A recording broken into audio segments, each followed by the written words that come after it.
And now defensive starters for the Panthers. At one defensive end position, number 22, Mahoney Scott. Come on. At one defensive tackle, number 99, Bryson Greening. And the other defensive tackle, number 92, Ian Noah's there. When you experience a sports injury, muscle, or joint pain, you want treatment right away. Parkview Ortho Express provides same-day orthopedic and sports injury care without referral or appointment, offering diagnostics, x-rays, the region's only body composition DEXA scan right inside of the Sport One Parkview Fieldhouse. Walk in Monday through Thursday, 7 to 7, Friday, 7 to 5, and Saturday, 8 to noon. For more information, go to parkviewsportsmedicine.com/orthoexpress. It's the comets. Comets falling from the sky. Comets falling from the sky. Comets falling from the sky. Comets falling from the sky. Comets falling from the sky. Comets falling from the sky. Comets falling from the sky. Comets falling from the sky. As a mom, I appreciate that someone was able to get me into the system, having an appointment quickly so we could get him to return to the football team as quick as possible. It was kind of nice to witness the neuroassessment and how in-depth the neuroassessment was here in the concussion clinic. It was just an amazing process.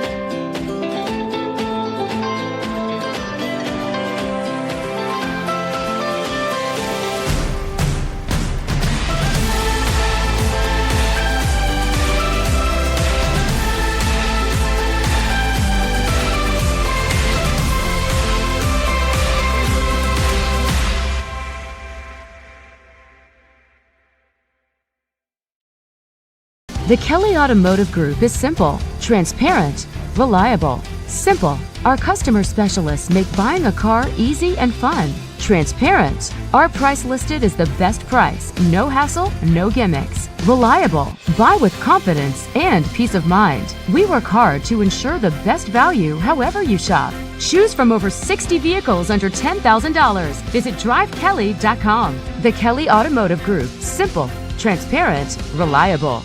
Concussions. They're a concern for parents of athletes in any sport. That's why Parkview Sports Medicine is leading the way with the area's first concussion clinic. Our integrated sports medicine team utilizes an innovative, evidence-based approach to manage athletic-related head injuries in those 14 and older, providing comprehensive care to get the athlete you love safely back in play. To schedule an appointment, call Parkview Sports Medicine at 266-4007. Reaching higher, pushing further. Parkview Sports Medicine. Game on. Get mad about blue. Get mad about your Fort Wayne Mad Ants. When looking for the best basketball action in town, it's the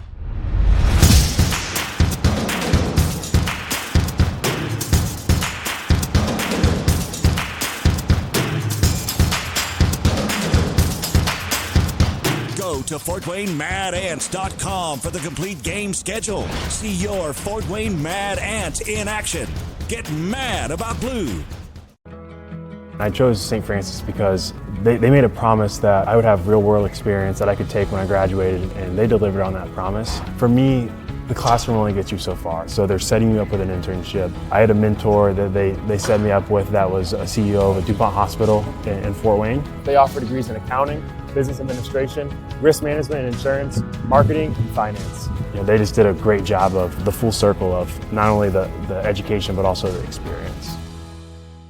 Parkview Sports Medicine, especially since I've been a pro, has been a place where my game has really been able to develop in multiple facets. Injury prevention, maintenance, physical therapy, weightlifting, agility work, all the things that I need to do in order to have an NBA body. This is the place for me to go when I come back home and I need to get a workout in. Always welcome me back with open arms. Parkview Sports Medicine.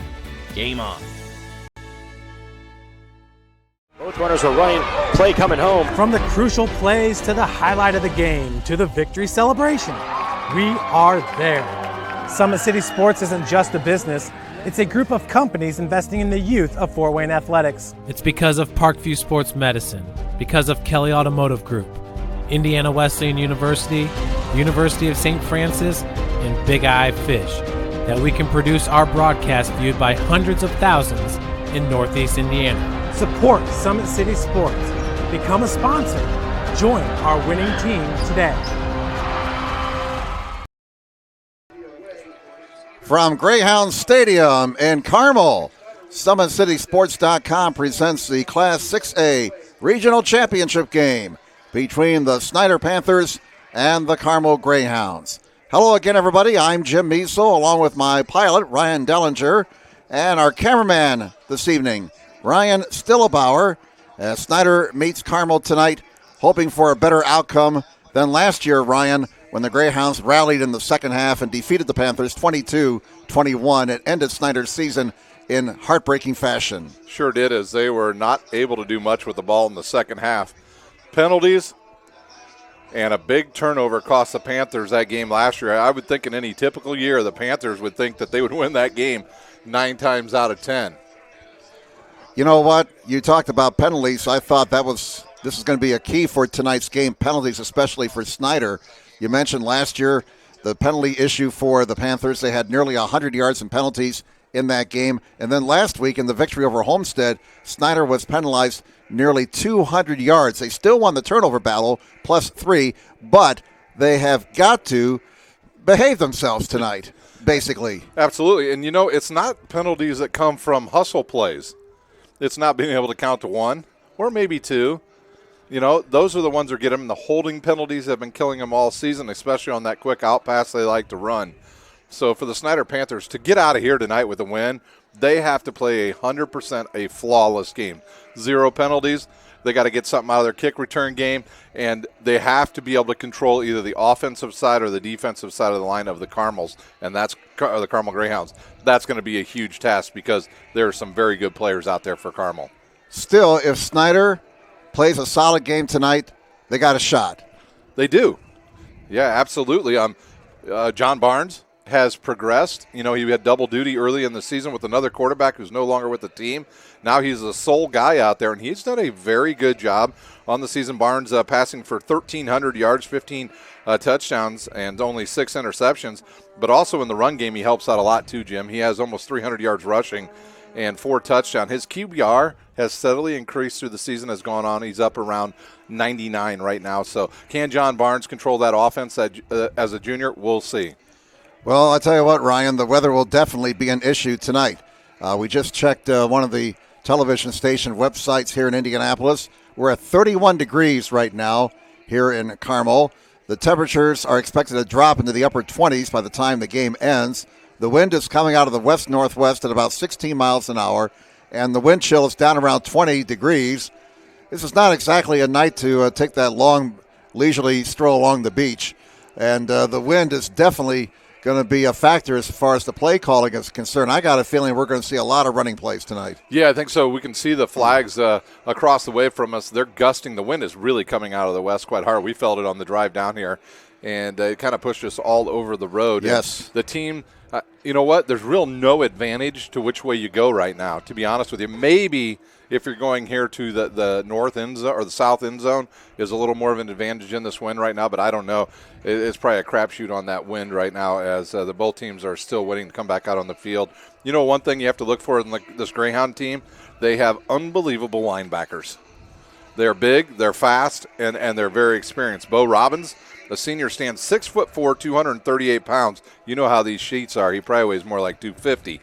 And he's committed to go to IU.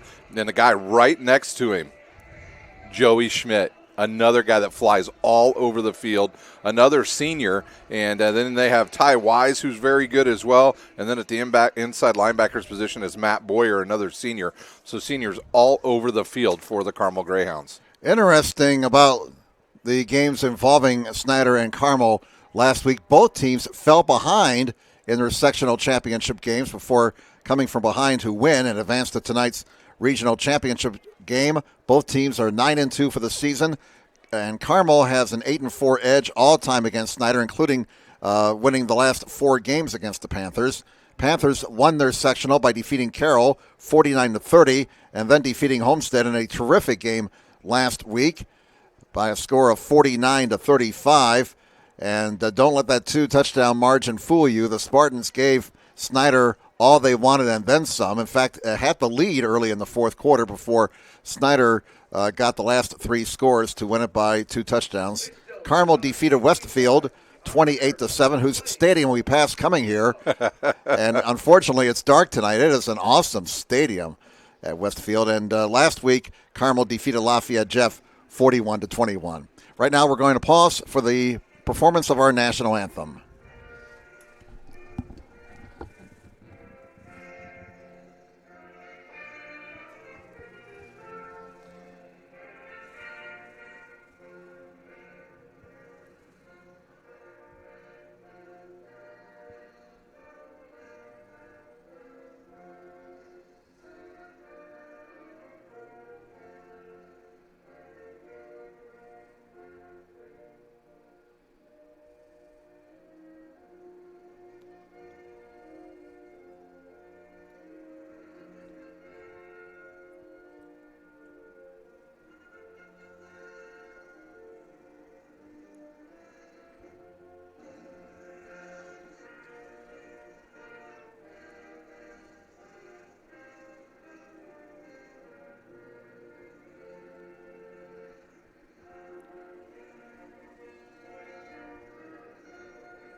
All right, and it's football time in Carmel as we're about 8 minutes away from the opening kickoff of tonight's game.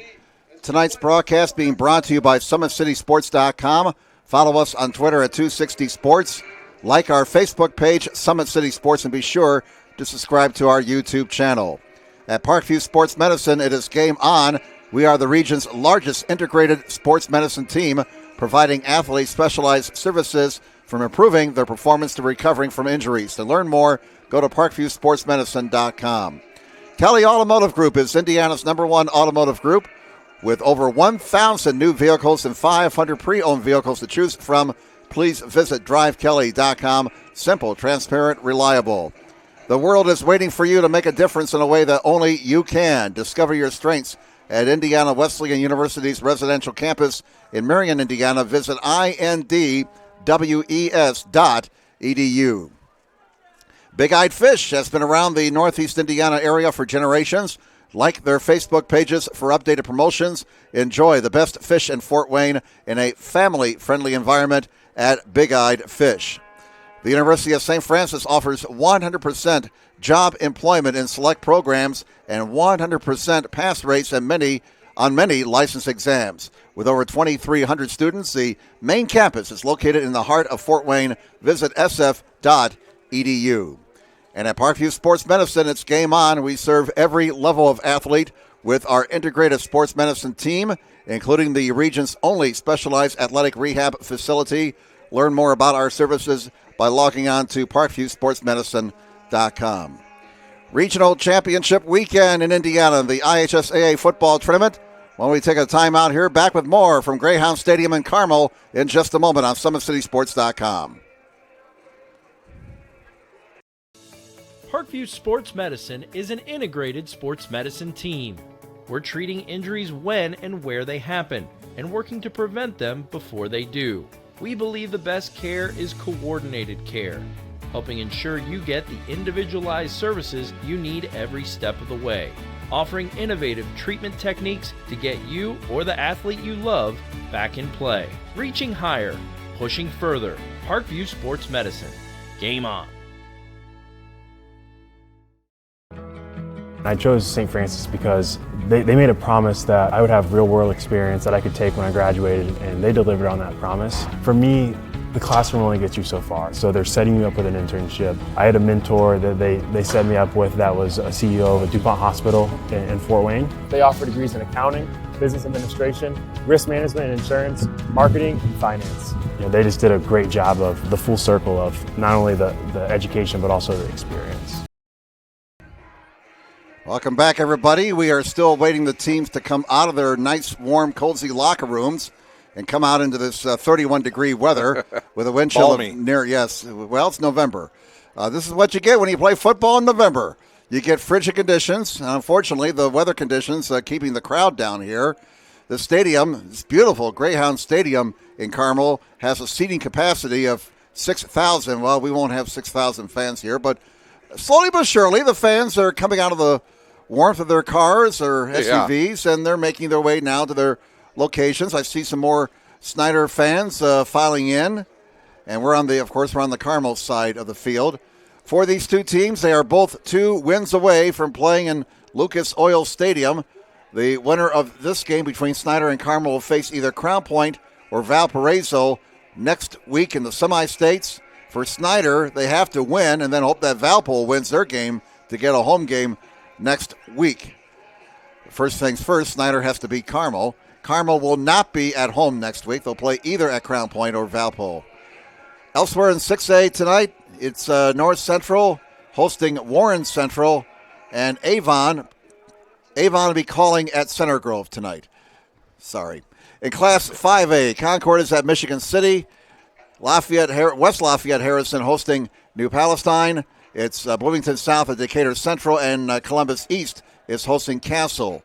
In 4A, a game we're going to try and keep you up to speed on, Dwenger hosting Angola tonight, rematch of the regional championship game last year in Angola. That Dwenger won going away over the Hornets. Tonight's game between Angola and Dwenger is being played at New Haven, where they have the PAT, and there's no mud. That's right. The first time I think a Fort Wayne team hasn't played in mud in, about 5 weeks? Yeah, this has not been a good year for weather for high school football in the Summit City. Dwenger 11-1, their only loss coming to Snider. Yeah, that was a mud game as well. Snider controlled the line of scrimmage in that game, but a whole different animal tonight for Angola. Yes, Angola comes in 12-0, and that should be a terrific ball game. The winner faces either Lowell or Mishawaka next week.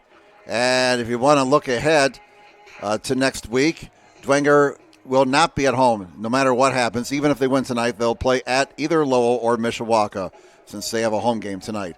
Also in 4A, you have Mooresville against Marion.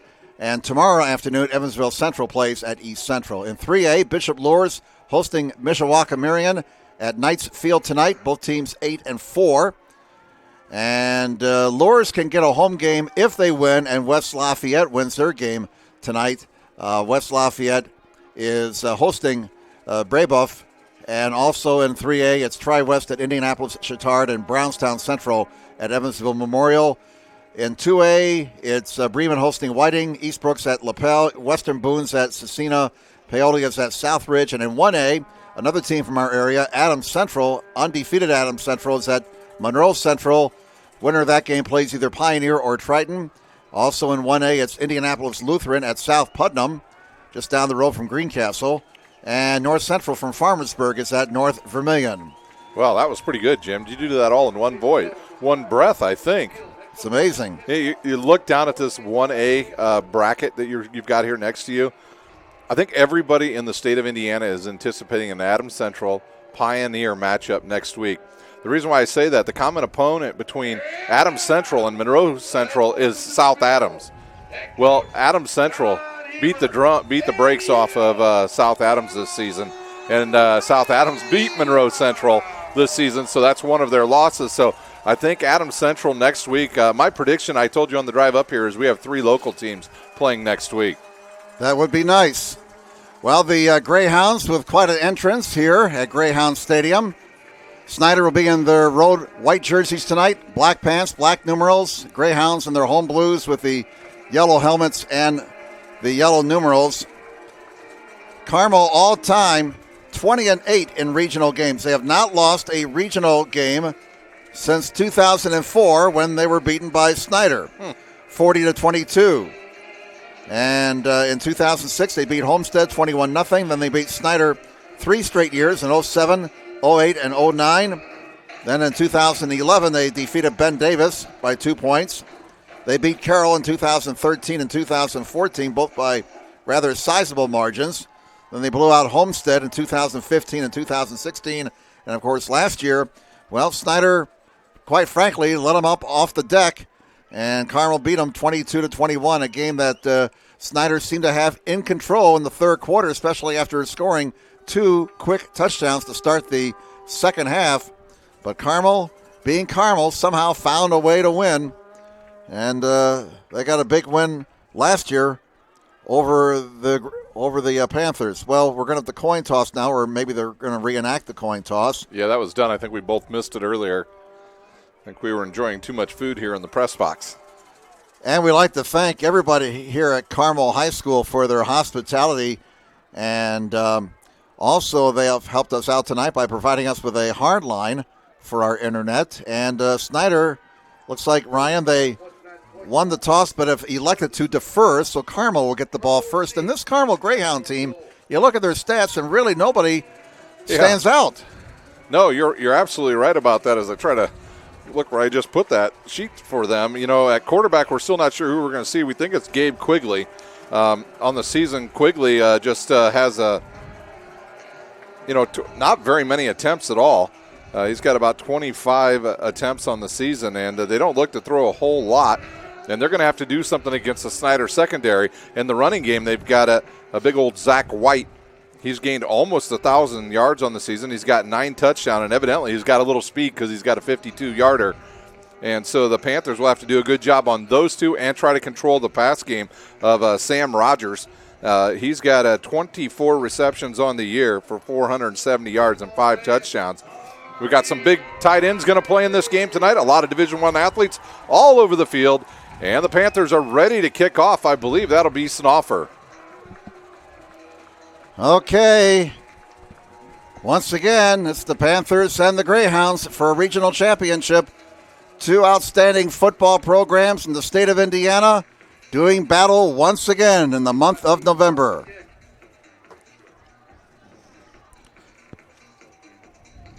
And we are set to go here at Greyhound Stadium. Keegan Snoffer will kick off, and this game is underway. The wind knocks it down. The ball bounces down to the 15-yard line. Still bobbled, now finally picked up. And the Greyhounds get it out to the 20-yard line. So the Greyhounds be starting deep in their own territory at their own 20. Good kick coverage there by the Snider Panthers. That ball took a big hop right about the 14-yard line, maybe the 17-yard line. It took that hop, bounced high up into the air, and they couldn't control it. They actually dropped it, did Carmel, and now here comes that big offensive line. Look at that, Jim. Yes, this is an offensive line that's bigger than some college offensive lines. First down for the Carmel Greyhounds at their own 20 as we get underway here at Greyhound Stadium. 31 degrees at game time, and they'll run it, and it's that white kid. Downing. And look out, down the far side, all the way down to the Snider 25-yard line. Just a nice run off the left side that time, the big left tackle there. Keplinger opened up a big hole, and it led to a big run. I think that was by Downing, actually. It is. It was Downing. You're right. Yeah, Downing, number 2. So 45 yards on the first play from scrimmage, and Carmel's in business at the Snider 25-yard line. Gabe Quigley is the quarterback, and he'll hand it off and up to the 20-yard line for a 5-yard gain. The ball carrier was Downing again. They like running over that left side. Just another simple play to the left side, a little dive in there. He reads that tackle. The Panthers not being able to get any penetration on their defensive line yet. That offensive line is just huge. You look at 265, 315, 270, 275, and the little guy at 258. Yeah, little guy. Second down and 5 from the Snider 20-yard line for Carmel. They have the first scoring opportunity of this game, and they'll run it off the right side and get the first down. That's Downing with another touch to the 14-yard line, a pickup of 6 yards. First down. Little stretch play there by the Greyhounds as they come to the near side here. The Snider linebackers have yet to be able to get through there and make a tackle. Any penetration whatsoever hasn't happened by the Panthers. They're playing basically a 4-3 defense, a lot different than what Carmel will play tonight. They'll play a 3-4. Downing's the lone setback.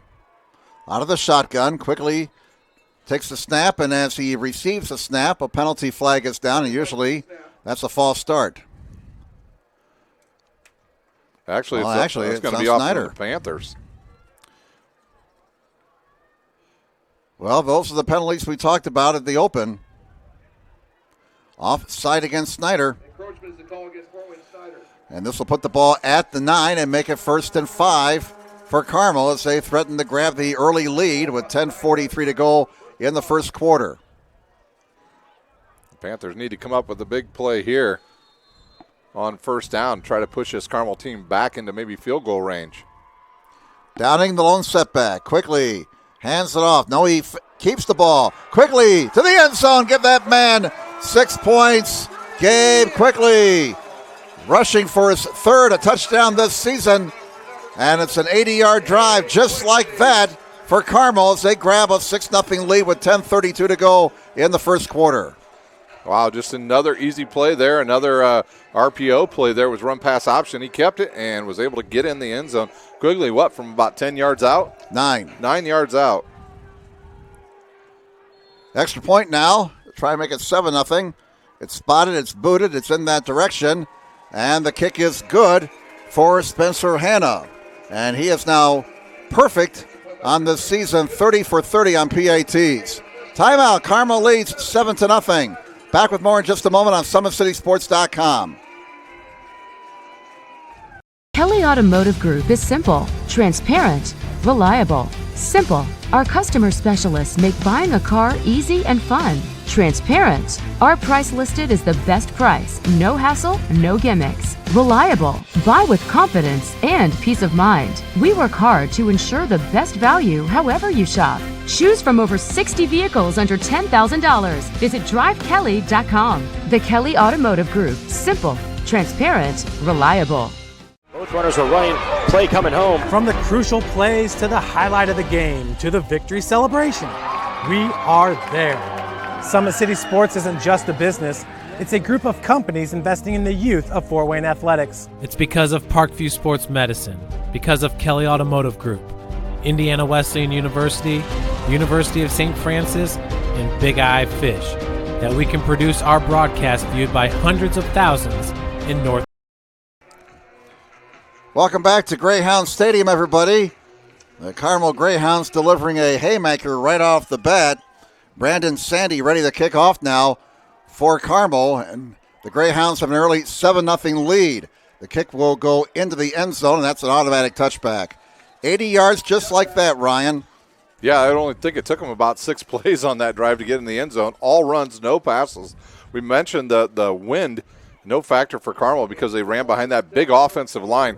Quigley gave the ball to Downing on all the plays but one, and he did the rest from 9 yards out. So Panthers, can they answer back? They'll be up against a pretty big defensive line for Carmel. 218, 300, and 238 on that line, as Carmel will be on a 3-4 defense. So the Panthers will have to account for an extra linebacker tonight.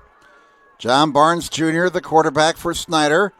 And it's a running play off the right side and nothing doing for Anias Lockett. He is stopped for no gain. Lockett has had a terrific season for Snider, as you folks know, rushing for 1,248 yards and 17 touchdowns. So not much on that play for, Ball's about the Snider 20-yard line. I think that was Ryan Talev, the senior, on the tackle.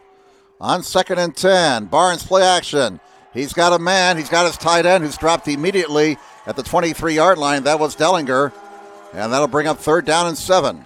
Nate Fry on the tackle, a senior, 185. A very nice play there. He only picked up of a couple, but that gets the Panthers into a more manageable 3rd down as Dellinger ran the arrow route, and he got planted. Line the gain is the 30 for Snider. They certainly don't want a 3-and-out here. Here's Barnes throwing. Got a man. 1st down right at the marker. He's pushed back, but they will give him the forward progress. The reception by Alonzo Derrick. And that's a pretty good guy to go to, number 12 in that situation. Yeah, Spratt's on the tackle there, right on the man. Snider will need to be able to pass the ball effectively tonight because they've got to loosen up that big defensive line and get those linebackers out of position. 1st down for Snider. The ball just over the 30-yard line. Panthers trying to get back in a groove here after Carmel hit him with a big punch right off the bat on the opening possession. A running play. The pile moves to the 34-yard line for Lockett. He picked up about 3.5 yards there. And Lockett will get his usual amount of touches this evening, I would imagine. Yeah, he'll get a ton tonight. McDonough on the tackle there for the Greyhounds. And now it looks like they're really going to spread out the Greyhounds here, because I know that I talked to some of the Snider players. They really felt they could exploit the secondary of the Greyhounds tonight. They got 4 receivers. Now man comes in motion. That's Drew Sims in motion, number 7 on 2nd and 7. Barnes throw to the far side. He's got a man wide open, and it's caught by Sims. First down, Snider. And that should be a penalty. He was tackled about 3 yards out of bounds. No flag. It's an 11-yard pickup and a first down for Snider. So the Panthers with a couple of first downs. Did it look like the Panthers were looking to set up maybe a screenplay as well on that? Because it looked like the offensive line let the rush come in. Well, bottom line, Sims was wide open over there. From the 46, it's a running play, and Lockett is bottled up after a gain of about a yard. It'll be 2nd down and 9. Not much there. He's trying to run behind the big left side of Schwartz, Randy Holtz, and Simon Dellinger. And now they'll spread those guys out, and they'll go to the other side. Schwartz may play some center tonight for the Panthers as well. The clock ticks down to about 8:10 to play here in our first quarter. A good sign for Snider. Barnes is throwing the ball with a lot of confidence here on this first possession. He's 3 for 3 for 22 yards. On 2nd and 9, it's a sweep. Trying to get the corner, and only about a couple of yards for Derrick. A fine defensive play by the Greyhounds.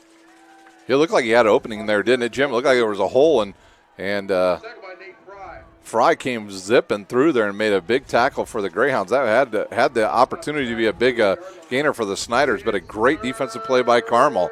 A long 3rd down attempt now for the Panthers. 3rd and 8, line the gain. It's the Carmel 44. 2 receivers to this side. And Lockett's the lone setback. Carmel will show a 2-deep zone as well. Barnes may be checking off here. Bit of a low snap. Barnes fires. Look out in the coverage. Picked. And it's intercepted. At the 45 to the 50. Look out to the 40 to the 35. That's Nate Fry. And Fry returns the interception to the Snider 25-yard line. He threw it up for grabs. You cannot do that in the wind. And it costs the Panthers greatly, as even if they would have had to punt there, they would have been able to flip the field. But now the Carmel Greyhounds start in great position at the Panthers' 25-yard line. Man. That, you could just see that ball hang up there, couldn't you, Jim? Yeah, and I saw the Snider receiver surrounded by 3 guys in blue shirts, and I'm thinking, uh-oh. Yeah, that's, high school sports, we sometimes forget they're youngsters. Yeah, we'll give you a quick score update from Fort Wayne. It's Dwenger 6, Angolan 0, and the Hornets with the ball right now. We will update you at halftime on the Big Eyed Fish scoreboard.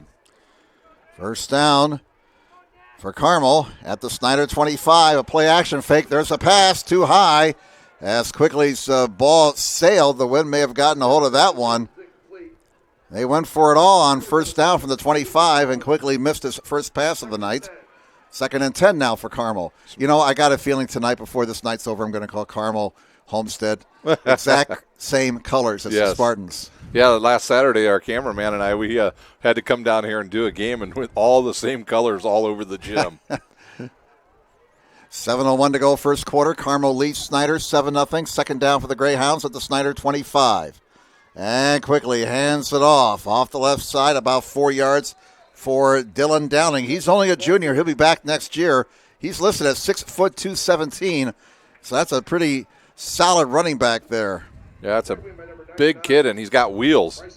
He's done a nice job in there thus far, running between the tackles. Downing on the season was 626 yards and 4 touchdowns.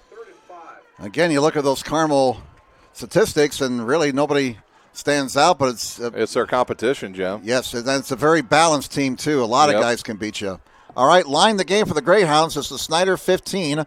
3rd down and 6 for Carmel. They lead 7-0.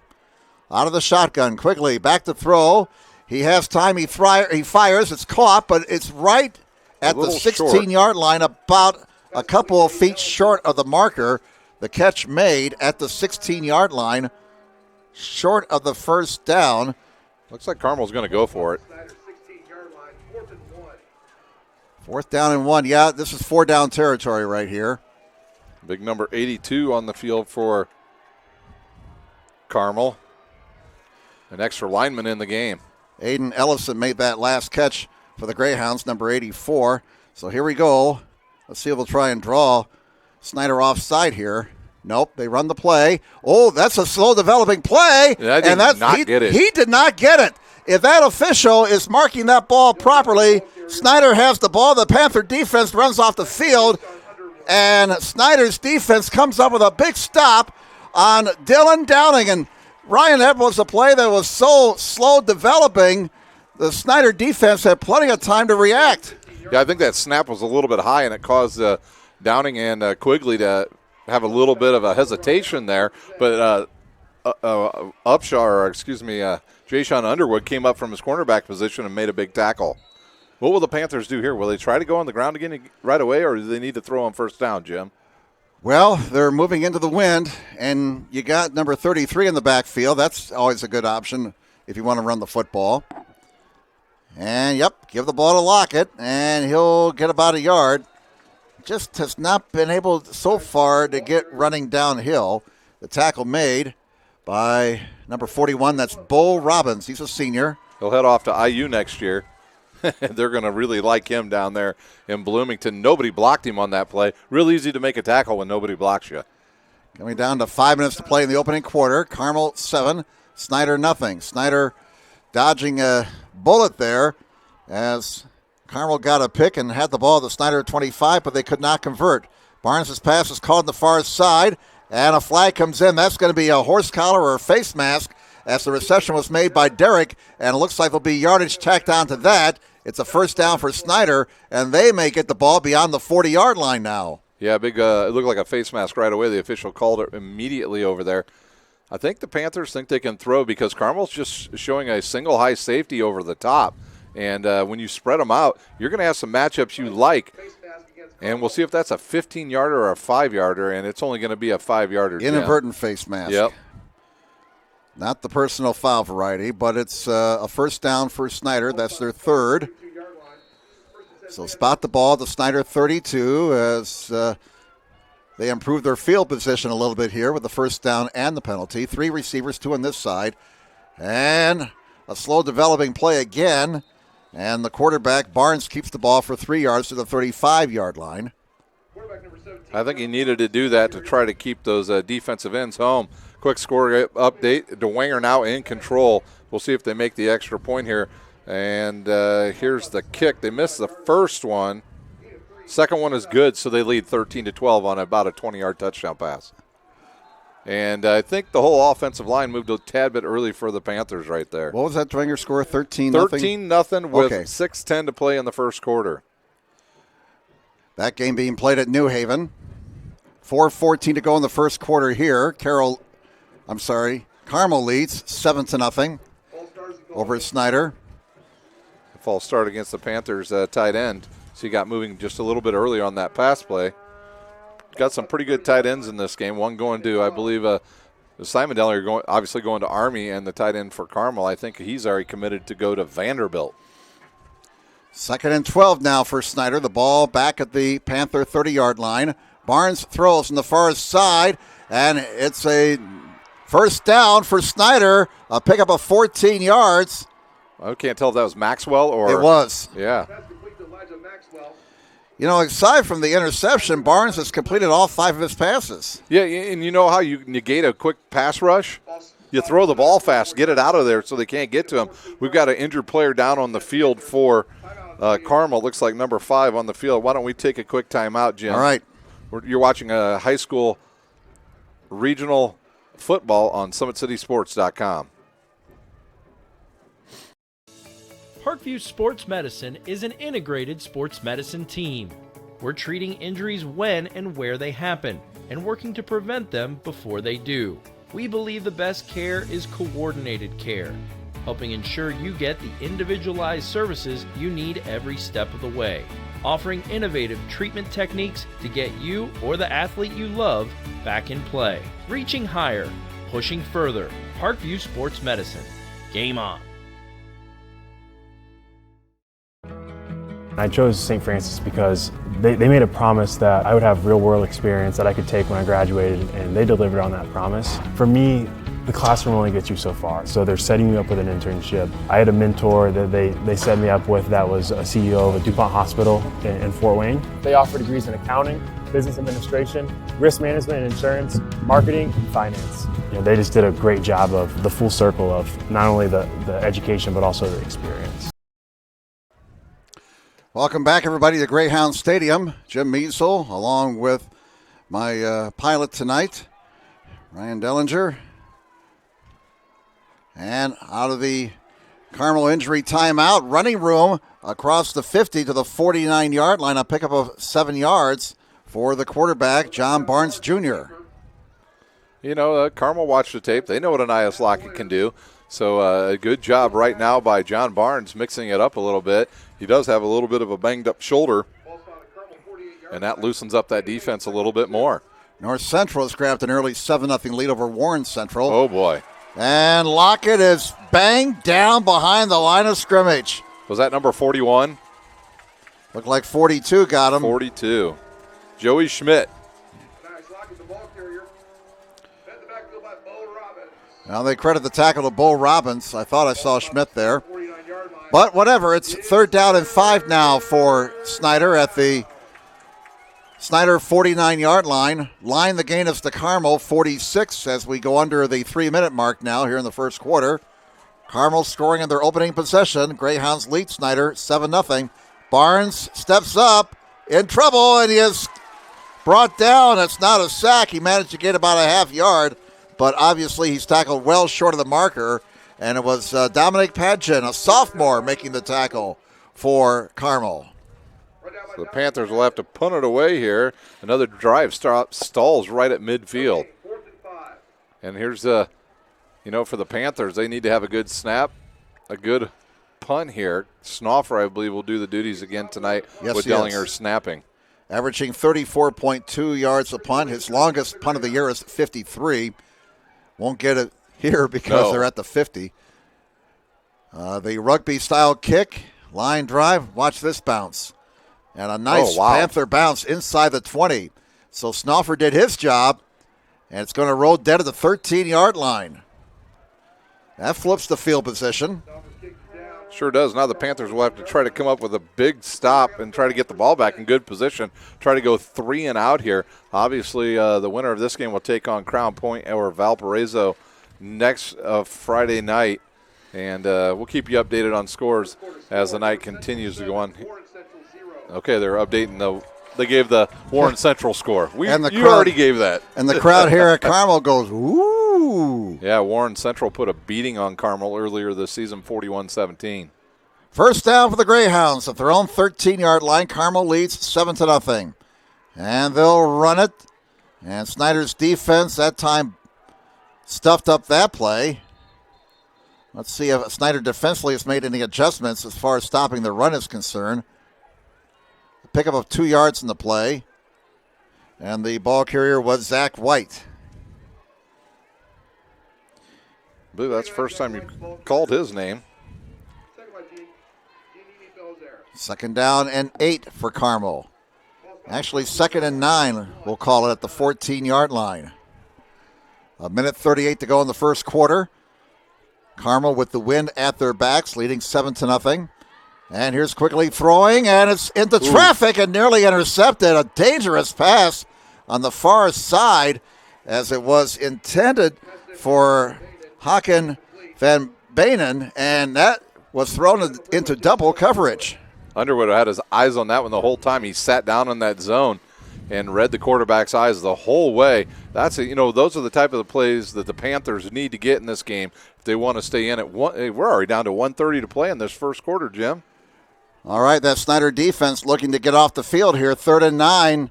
Give the ball back to their offense with a short field. Line the gain for Carmel's their 23. Here's quickly. He's got time. He throws. Got a man. Bobbled and caught at the 25-yard line. And they convert on 3rd and long. The catch by Christian Williams. Good play by Williams. He knew he was going to get cracked, and he did as Ethan Hoover came up and made the play. But a big first down for the Greyhounds. That'll move the chains and keep this drive rolling as we tick down right around 1 minute to play. Well, that's a huge first down conversion there for Carmel. They were facing 3rd and 9 and facing the possibility of punting the ball away from deep in their own territory. Now they're out to their 25. First down for the Greyhounds. They lead 7-0. And Quigley keeps the ball off the left side. And Quigley's got big yardage out to the 45-yard line. Looked like a hybrid version of the sprint option there. Yeah, everybody thought he gave that ball to Downing.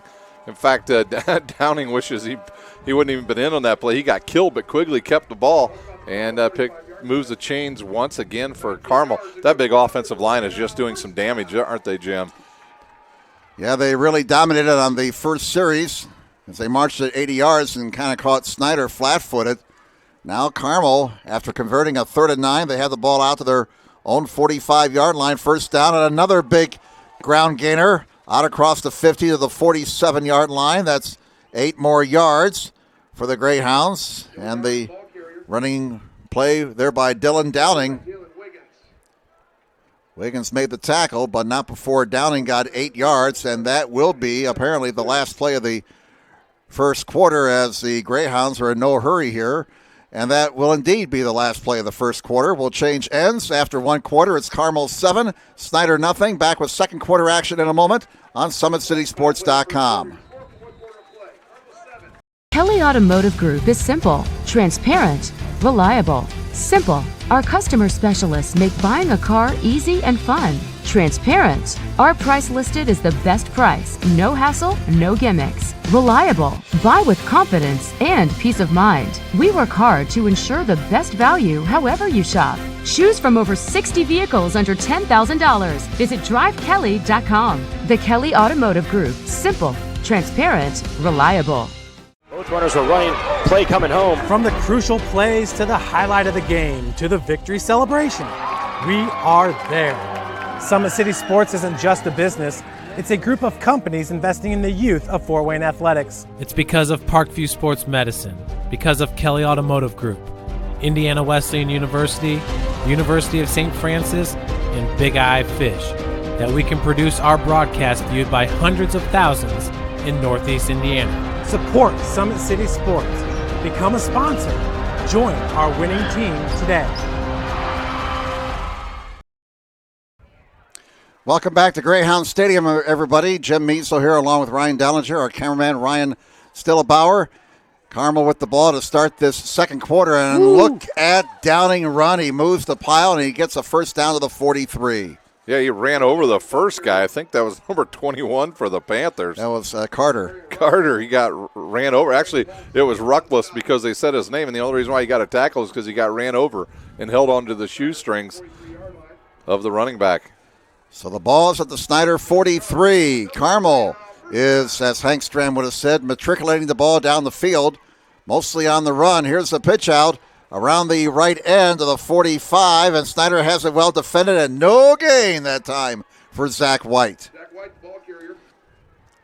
Yeah, they tried to stretch out the Snider defense, and they came up and made a play that time. Snider has to stop them on this drive. Carmel 7, Snider nothing, but despite Carmel's dominance so far, they're only up by 1 touchdown. Look what form. I thought they were going to set up a weird formation way over here to the near side. Well, they got 3 receivers on this side, 1 to the right, on 2nd and 10 from the Snider 43. Quigley has time, down the middle, incomplete flag, and that's going to be interference. The intended receiver was Downing. Not sure who they called. They called that on. I'll check that. I'm sorry. The receiver was number 8, Sam Rogers. I think they called that on Hoover. Well, that's going to be 15 yards from the line of scrimmage and a Carmel first down, if indeed the penalty is against Snider. And it is. Pass interference. That's their 3rd penalty for 25 yards. And Carmel gets an early Christmas gift. Their 7th first down. 10:55 to go in the first half. That was just a simple deep post for Carmel. And Snider not in the right position.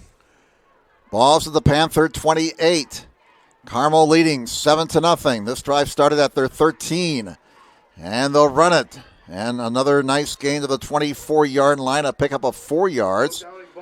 As Downing picking up 4 tough yards right there.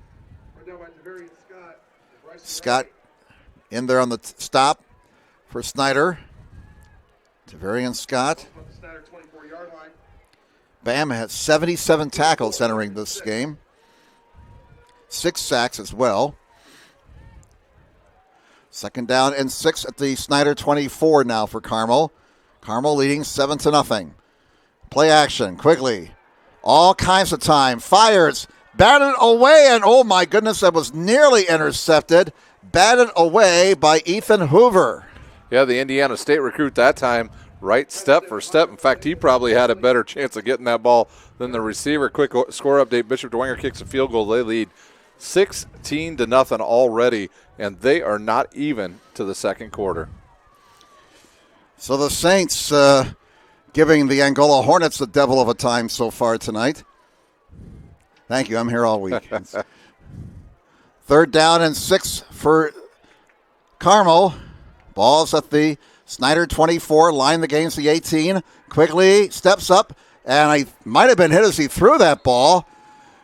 It's an incomplete pass. That was a weird-looking pass. I don't know if he was hit or if the ball just slipped out of his hands, but it's 4th down. Are they in 4-down territory here? The offense started to come off the field. Now, are they going to send out the kicker? They are. Kind of a win for the Panthers right there, don't you think? This will be a 41-yard attempt.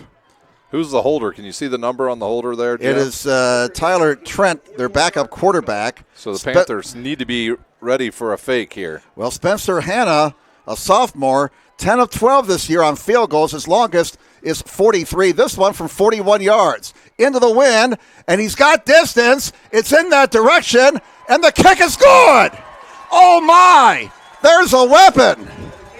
A 41-yard field goal for Spencer Hanna with 10:05 to go in the first half. New score, Carmel 10, Snider nothing. We'll step aside. Back with more in a moment on SummitCitySports.com.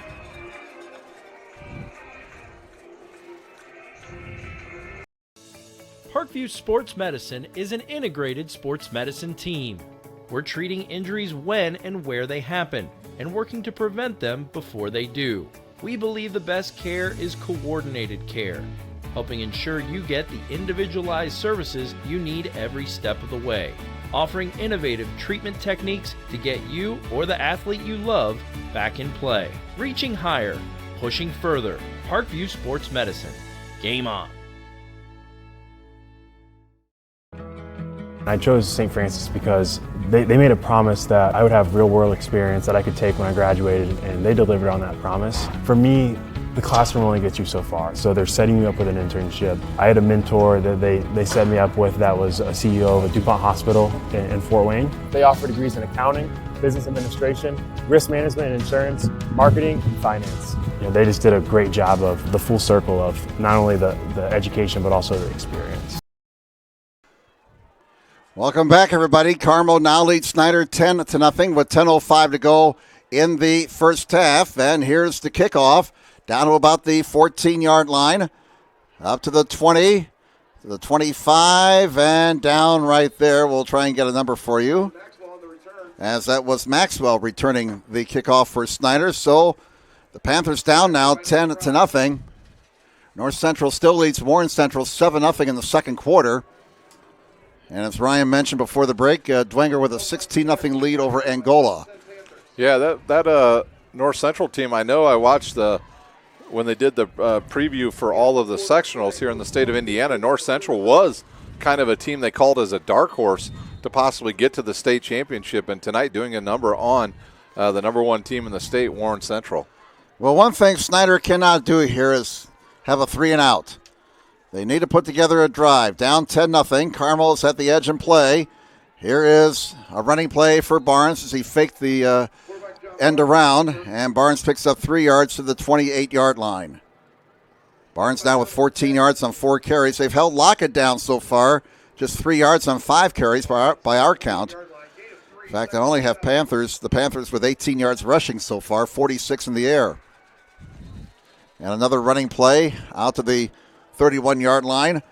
Lockett the ball carrier. He got about 4 yards there. Snider going hurry up here on 3rd and 4. Play action. Barnes in some trouble. He has a man. First down to the 45-yard line. The reception by Alonzo Derrick. And he's down on the field. Oh, the big tight end says you're not laying there and picks him up. Simon Deller. Good pass there by the quarterback, John Barnes. He was looking at his tight end to start with, then came back across as Derrick was running across the field and was able to come up with a big first down. That's a first down the Panthers desperately needed. That's Derrick's 3rd catch tonight for 32 yards. Barnes at 6 of 7 for 60 yards and an interception. First down for Snider at their own 45. You got to get Lockett going out here. Now, finally, he gets to run downhill.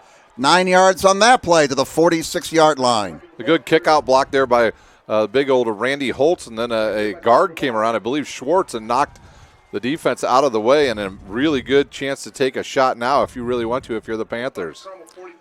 Good-looking drive being put together here by Snider. They're into Carmel territory.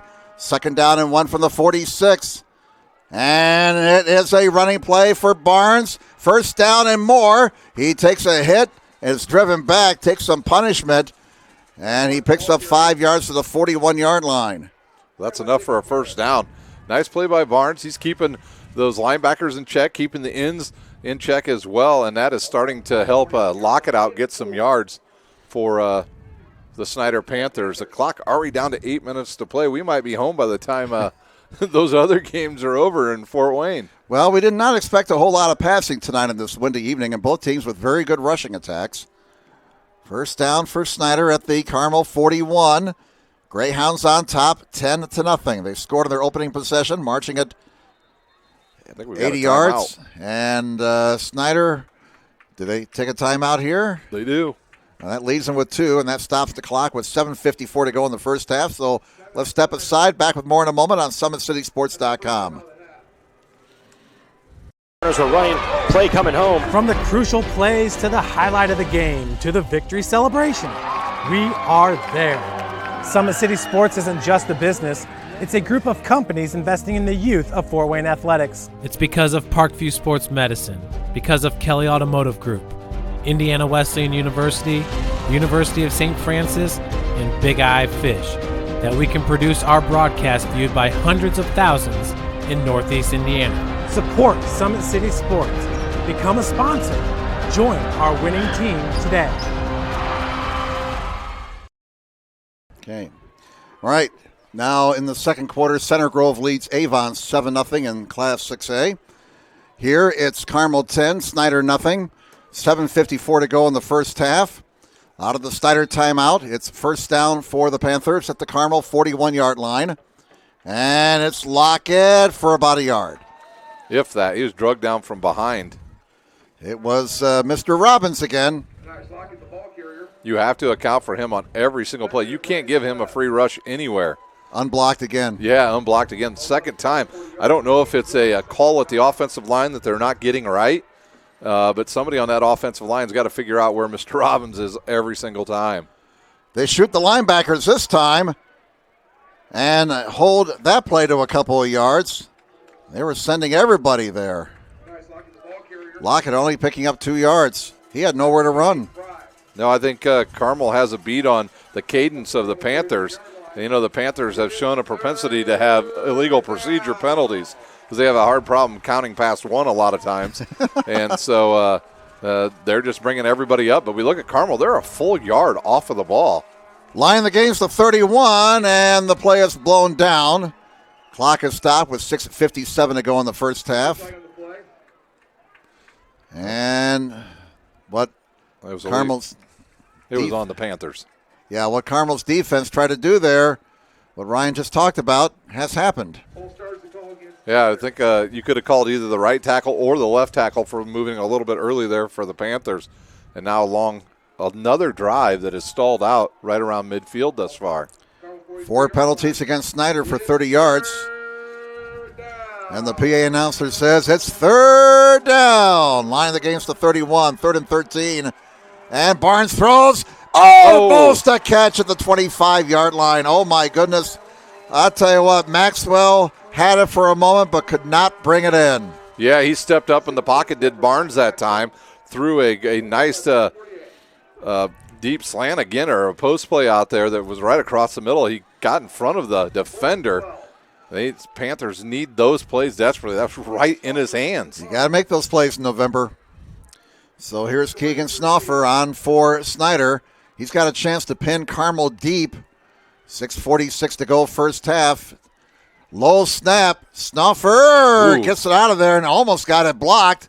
Takes a big Snider bounce. Too big of a bounce, so it goes into the end zone. Carmel catches a break. They get a touchback, and the Greyhounds will start at their own 20-yard line. The first guy down there needs to go on beyond that receiving guy back there, and does not. The punt returner, and it costs the Panthers there. They could have pinned him deep. Panthers now need to have a quick 3 and out again if they want to get this ball back with 6:38 to play here in our first half. Obviously, at halftime, we'll try to get scores from around the area, Jim, on the Big Eyed Fish scoreboard. So if you've ever hit your approach shot through the green, you know how the Panthers are feeling right about now. Another one of those golf references. I told you I'm in the woods or the sand every time. First down, and here's Quickly keeping the football. Quickly, big gain out to about the 30-yard line, and he'll have a first down. Looks like they'll give him the 31. 11 yards for Quickly. Good block on the by the right tackle that time. Thor Crack. Well, that's a great name for football, isn't it? As he made a good kick-out block there to give Quigley the room to get a first down. First down for the Greyhounds at their own 31-yard line. They lead 10-0. 6:14 to go in the first half. Carmel has all 3 of their timeouts left. They may be changing the play up. They have 8 on the play clock. And they get the play off with plenty to spare, and it's a running play, and it's a 5-yard pickup for Dylan Downing. He just refuses to go down. Well, the Panthers came out of there with the ball, but I think his progress was stopped. And the play had been whistled dead long before Spencer came away with the football. Boy, this Downing's a tough kid, isn't he? We got a not an injury, but a shoe issue. So that will stop the clock with 5:43. One of the great things about Greyhound Stadium, their scoreboard, they keep track of the yardage. And you look at it right now, Snider with a 60-16 edge in passing. Carmel 132-38 in rushing. So total yards 148-98 favor Carmel. And they lead 10-0. That's the most important statistic on the scoreboard. Second down and 5 for the Greyhounds from their own 36. It's going to be a kind of a grinding, this is how we make the meat kind of game. And quickly, it's going to be tackled at the 37-yard line after a gain of 1. Fine defensive play by Snider's Bam Scott, who didn't buy all that chicanery back there, stayed home and made the tackle. Yeah, that time he was able to get deep into the backfield. He read the play right away, and the Panthers got a little penetration in the middle to slow him up as Bella's there to clog up the hole originally, and just a nice play by the Panthers to try to shut down this high-powered Carmel offense, and they approach a chance now they'll have to throw the ball. Line the game's to 41. Quickly will throw on 3rd and 4. He fires. It is caught at the 45-yard line, and Quickly threw a dart to the 45. Pickup of 8 yards. First down. The reception by Christian Williams. That was a great play. He just sat right down in the middle of, I believe that was Spencer and I believe Ethan Hoover over on that side, and was able to pick up a big first down. Panthers just not able to get much pressure on the quarterback tonight. Not with that big offensive line. Quickly is getting all kinds of time to throw. First down from the 45 for Carmel. That's their own 45. A running play only gets about a yard. And Downing looked like a wrestling match there. Somebody was going for the 2-point takedown. Yeah, a single leg takedown there by the Panthers.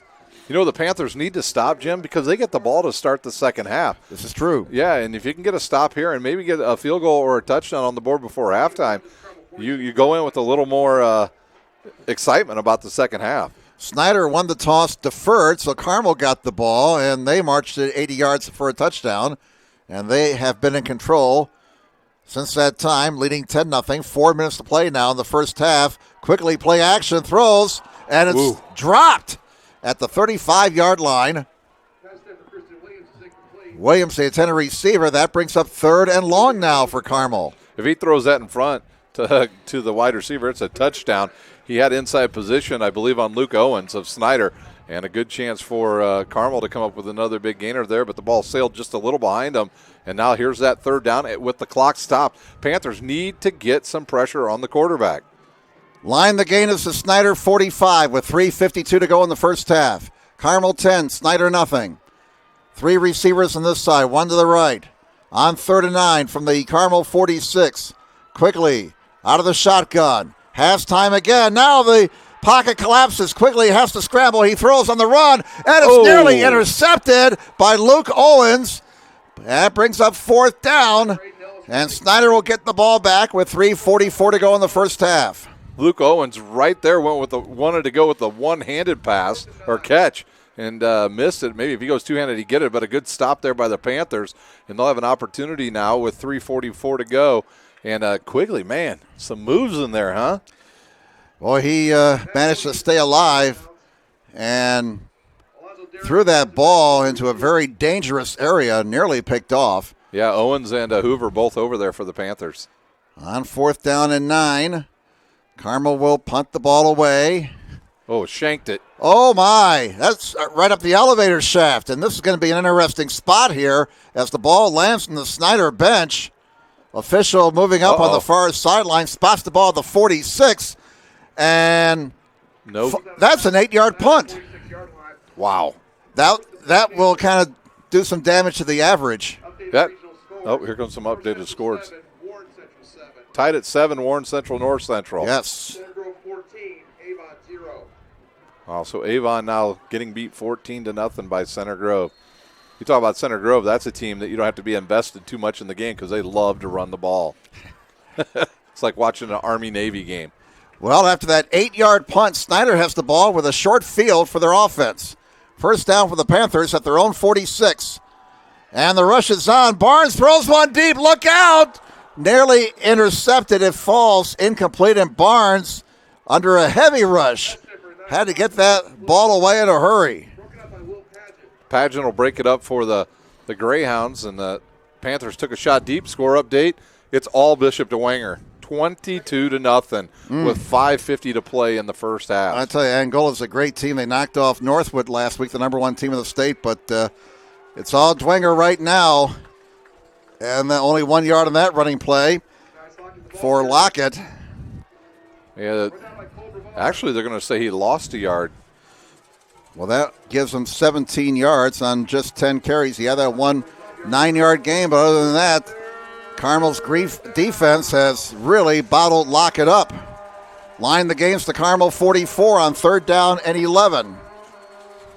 Barnes throwing down the near side. Maxwell, can he get there? No, the wind takes it away from him, and it's incomplete. 4th and 11. Snider has to punt the ball away. And they didn't even use a minute on the clock that time, Jim. Cannot take advantage of the short field, unfortunately, for Snider. So they will punt the ball away. Keegan Snoffer on again. We got Christian Williams and Zach Gish back deep to receive for Carmel. 2:56 to go until halftime. And here's the punt. It's an end-over-end punt, and it's going to bounce at the 20. Inside the 20, it's going to roll dead at the 15-yard line. Or picked up by a Snider player at the 15-yard line, I should say. So 2:47 to go in the first half. Carmel survives an 8-yard punt. They get the ball back at their own 16-yard line, and really frustrating if you're a Panther fan there. A short field, and you go 3 and out. Yeah, they've had the ball 3 times. All drives failed out around midfield all 3 times. You know, penalties killed them on one. That time a pass play they had, just the wind got it, sailed it out of bounds. And I think Carmel's going to be highly aggressive here because they know that Snider gets the ball to start the second half, and they have the lead. Carmel moving into the wind right now, blowing about 15 to 20 miles an hour. First down at the 16-yard line. And it's a running play, and about 3 yards to the 19-yard line. Carmel with all 3 of their timeouts left. Snider has 2 timeouts remaining, and Downing was the ball carrier right there. This is a score update. I'm not sure if it's up to date yet or not, but Lures leads Mishawaka Marion 7-0 early. That was a 7:30 kick because of the travel distance for Marion. So the ball's at the 19-yard line. 2nd down and 7. And Downing hemmed in and dropped behind the line of scrimmage. Oh, leading the charge there was Bam Scott. And Downing down. He got slammed to the ground. So the Panthers, I believe, might have used a timeout as well. Clock is stopped with 2:07 to go. Yeah, they did use a timeout. And that will leave him with 1. So why don't we step aside here? It's 10-0 Carmel. Back with more in a moment on SummitCitySports.com. Are running, play coming home. From the crucial plays to the highlight of the game to the victory celebration, we are there.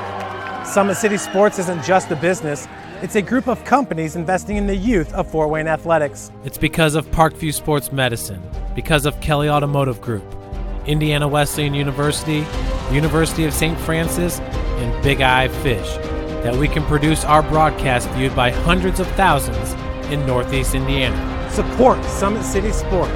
Become a sponsor. Join our winning team today. But Welcome back, everybody. Ryan and I kind of talking strategy here. We're talking the blitz. If you're Snider defensively here, you got him 3rd and 11. Do you take that chance? I don't know if I'm Snider. I think I do here. I don't want to give Quigley any time to throw the ball. They've almost picked him off twice when he was under pressure. They're only rushing 5. Well, here comes a late guy in, but it's a running play, and they got the first down. Just a simple play off the left side. The whole line there blocked down. And was that Downing on the carry? That was Downing again. A big first down for Carmel. The Snider Panthers had him in the background. I believe it was in the backfield. That was Scott. Couldn't bring him down around the ankles. Man, you have to wrap up on Downing. He is a big running back at 6 foot 217. Downing provides another downer for Snider. That's his 10th carry for 44 yards. Exactly 2 minutes to play in the first half. First down for Carmel. And that pass is nearly intercepted at the 34-yard line. Mercy. Pass attempt for Zach Gibbs is incomplete. 2nd and 10. Oh, that ball popped up in the air. Panthers middle linebacker, one of the linebackers had a good beat on it. Ruckless almost picked it off the back of the player there for Carmel. And they're in no hurry. 1:55 to play. Snider with 1 timeout left. They took that timeout thinking they're going to get the ball back on 3rd and 11, but a running play by Downing. He needed 11 yards and he got 12, and Carmel keeps the football, leading 10-0. Now the Greyhounds face 2nd and 10. Here's Quigley throwing down the middle. It's caught and stopped at the 38-yard line. Short of the first down by a couple of yards. Ellison, the receiver. 3rd down and 2 upcoming. I look over at the Bishop Lures game. Here, just cold. There, now snowing. Oh, my. 1:28 remaining in the half. Carmel has all 3 of their timeouts left. Here's Quigley on 3rd and 2. He's going to throw, and he's got a man. Ellison, first down to the 50-yard line. Another big first down for Carmel. That Ellison just went out there in that flat and just sat there and waited. And Quigley hit him with a quick strike. Clock down to 1:18 to play here before halftime. I got Carmel with 11 first downs, 5 first downs for Snider. Carmel leads 10-0. We're down to 1:10. On 1st and 10, Quigley to the air. And he's got Ellison again. That combination's working pretty good on this possession for Carmel. 8 yards, another Greyhound timeout here, and another completion for Quigley. So why don't we, go ahead, Ryan. I'll give you a score update here. We can stay right here now, Jim. We've paid enough bills tonight. As we know, Dwenger was leading 22-0, and now Bishop Lures scores again. They lead 14-0 over Mishawaka Marion. My prediction before the game was 3 area teams from Fort Wayne will continue to play next week. It looks like Dwenger and Lures looking good right now. We don't know about Adams Central, and can the Panthers mount a comeback in the second half? They need to come up with a stop here. They do not want to be down 17 or even 13-0 here at Carmel High School. Well, Carmel in their opening possession marched it 80 yards. They had a 45-yard play right off the bat, first play from scrimmage. And they punched it in. A 9-yard touchdown run for the quarterback quickly. Hanna added a 41-yard field goal. Snider, despite being outgained 199-97, you get the feeling they're still in this game, and you just hope if you're a Snider fan, somebody can step up and make a play and turn things around here. They need a turnover. That'll spark them. 2nd down and 2 from the Snider 43. Quickly to the air, throws it short, 1st down. Caught by Downing. He goes out of bounds to stop the clock. Downing, the main target all day, running and on a short pass game as well. I watched the offensive line that time for the Carmel Greyhounds. They completely turned everybody outside. That opened up all the lanes, especially over the middle for Quigley to see down the field. That time he just decided to go with the short pass. 1st down at the Snider 39. 59 seconds to go in the half. Quickly throws deep, and it's going to be caught inside the 10. No good. And dropped. Oh, he had it for a moment, but it's incomplete. Sam Rogers, the intended receiver. He's down on the field. He got up and took 2 steps and fell to the ground. So we've got an injury timeout on the field, Jim. All right, so they will attend to the injured player, Sam Rogers, down here on the near side. So why don't we step aside? We're back with more on SummitCitySports.com in just a moment. Parkview Sports Medicine is an integrated sports medicine team. We're treating injuries when and where they happen and working to prevent them before they do. We believe the best care is coordinated care, helping ensure you get the individualized services you need every step of the way, offering innovative treatment techniques to get you or the athlete you love back in play. Reaching higher, pushing further. Parkview Sports Medicine. Game on. I chose St. Francis because they made a promise that I would have real-world experience that I could take when I graduated, and they delivered on that promise. For me, the classroom only gets you so far, so they're setting you up with an internship. I had a mentor that they set me up with that was a CEO of a DuPont hospital in Fort Wayne. All right, play back underway as the injured Carmel player was helped off. Quickly on 2nd and 10 is sacked. Oh, I think they're going to call a face mask. Or was that going to be a hold? Quarterback sack for number 92, Giannini Bellazer. Bellazer made the sack, but there is a flag down. They're calling holding. Well, if you take the play, it's 3rd and 16. If you take the penalty, it's 2nd and forever. And we're starting to see a few snowflakes here at Greyhound Stadium. I spoke too soon, didn't I? Although we're not supposed to get as much snow here in Indianapolis, in the Indianapolis area, as to the north. In Michigan, I know around Coldwater, they're expecting a couple of inches tonight. Yeah, my brother said that he got probably about 3 or 4 inches over in the Clarkston area up there around Detroit. So the Panthers will take the penalty. Yes, they're going to take the penalty and push them way back. So that, I mean, interesting. It's a spot of the foul penalty too there, Jim, and that was way deep, probably 10 yards deep. So it's a 2nd down, and how should we say, forever? Well, what was the term we used at Lakeland that Coach Sherry Severson called us out on? Yes, sir. 2nd and 27. Quickly keeps the football. He's going to get the penalty yardage back and then some, and he's brought down at the 42-yard line. That'll make it 3rd and 13, and Carmel will burn another timeout, and that will leave him with 1. So that stops the clock with 34 seconds to go. Quickly getting about 13 yards on that play. They've outgained Snider so far tonight, 218-97. The passing yardage about even, 60 for Snider, 55 for Carmel. But a big edge in the ground numbers, 163 for Carmel, 37 for Snider. 10-0 Carmel with 34.5 seconds to go here in the first half. Again, in case you're logging on late, Gabe Quigley scoring from 9 yards out. And Spencer Hanna with a 41-yard field goal. The scores so far in this game. Both teams will have 1 timeout left. The wind, a big factor here tonight, blowing about 15 to 20 miles an hour out of the west-northwest. Right now it's at Snider's back. Snider will get the football to start the second half after they won the toss and decided to defer. Quick score update for you. We're talking about Adams Central. They lead over Monroe Central 17-12 in the second quarter. All right. Adams Central looking to go to 13-0. They have the lead right now. Line the games to 29 on third down. It's a rushing play, and that's going to be stopped at the 38-yard line. And a flag comes in after the play. That was a little deep. That was well after the play, too, Jim. Downing only got a yard, but let's check out the penalty flag. Clock is stopped with 25 seconds to go. Oh, my goodness. This could be huge either way. Could stop this drive for Carmel or give them a new first down, and they're pointing over to the sideline of Carmel. And now they're going over to talk to a Snider Panther player, Bryson Reinig. Something happened after the play. That flag came in after the play was over. Dead ball, personal foul, Carmel, and that's it.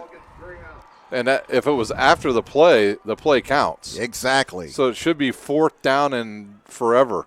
Fourth down, and they'll be behind the markers by a rather distinctive number here. Fourth down and 25, I believe, is what they're going to call this.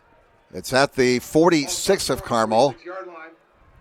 Down marker still says third, but it's there. The PA guy got it right. 4th and 25. Somebody there, he flips it over to number 4. There we go. Well, if you're Carmel here, you better punt the ball. I don't see a punter out there. No, they can let the clock run out unless Snider takes the timeout. Oh, that's right. Okay. Will Snider stop the clock? No indication yet. I think they just want to get into the locker room and regroup. They get the ball to start the second half. Play clock and game clock are synced. 7, 6, 5. And we're going to play no more football in this first half. And the first half has come to an end here at Greyhound Stadium. And the Carmel Greyhounds looking for their 5th straight regional victory over the Snider Panthers. Hold on now. Hold on. Did Snider take a timeout? Well, I think the officials are going to call a delay of game against Carmel. No, it's probably you're right. I think you're right. But there was 24.5 seconds on that clock. And isn't it 25-second play clock? Well, I don't know why they're doing this. Good grief. The clocks were almost synced. Exactly. The guy in the white hat. Dead ball, delay of game on Carmel. Wow. So now they'll have to punt. Or just take a knee. Yeah, they can run around with the ball and do that as well. You're right. Yeah, you don't want to risk a punt here and get it blocked or give up a return, although their punter is out there now. That's Christian Williams. Or is he going to play center field? Yeah, he's just going to play center field in case something really weird happens. They're just going to take a knee.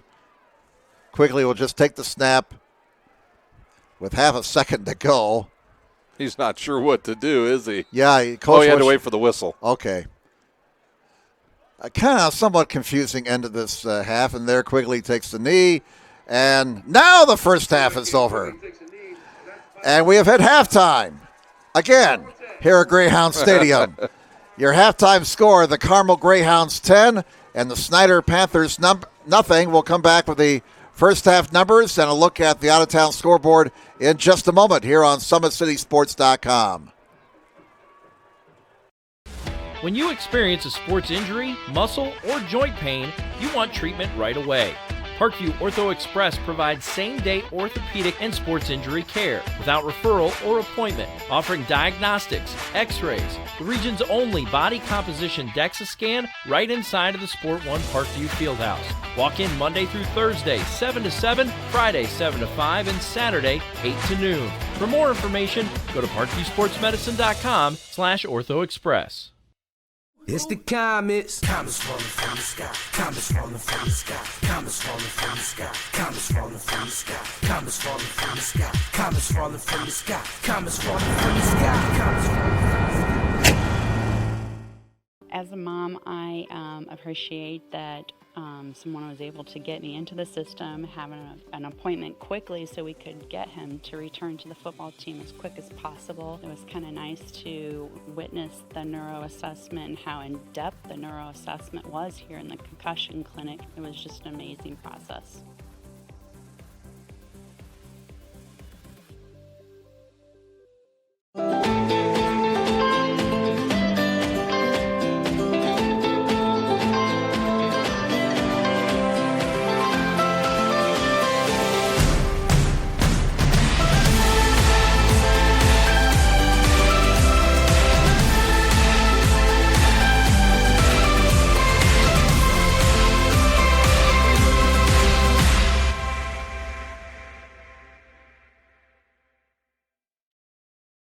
The Kelly Automotive Group is simple, transparent, reliable. Simple. Our customer specialists make buying a car easy and fun. Transparent. Our price listed is the best price. No hassle, no gimmicks. Reliable. Buy with confidence and peace of mind. We work hard to ensure the best value however you shop. Choose from over 60 vehicles under $10,000. Visit drivekelly.com. The Kelly Automotive Group. Simple, transparent, reliable. Concussions. They're a concern for parents of athletes in any sport. That's why Parkview Sports Medicine is leading the way with the area's first concussion clinic. Our integrated sports medicine team utilizes an innovative, evidence-based approach to manage athletic-related head injuries in those 14 and older, providing comprehensive care to get the athlete you love safely back in play. To schedule an appointment, call Parkview Sports Medicine at 266-4007. Reaching higher, pushing further. Parkview Sports Medicine. Game on. Get mad about blue. Get mad about your Fort Wayne Mad Ants. When looking for the best basketball action in town, it's the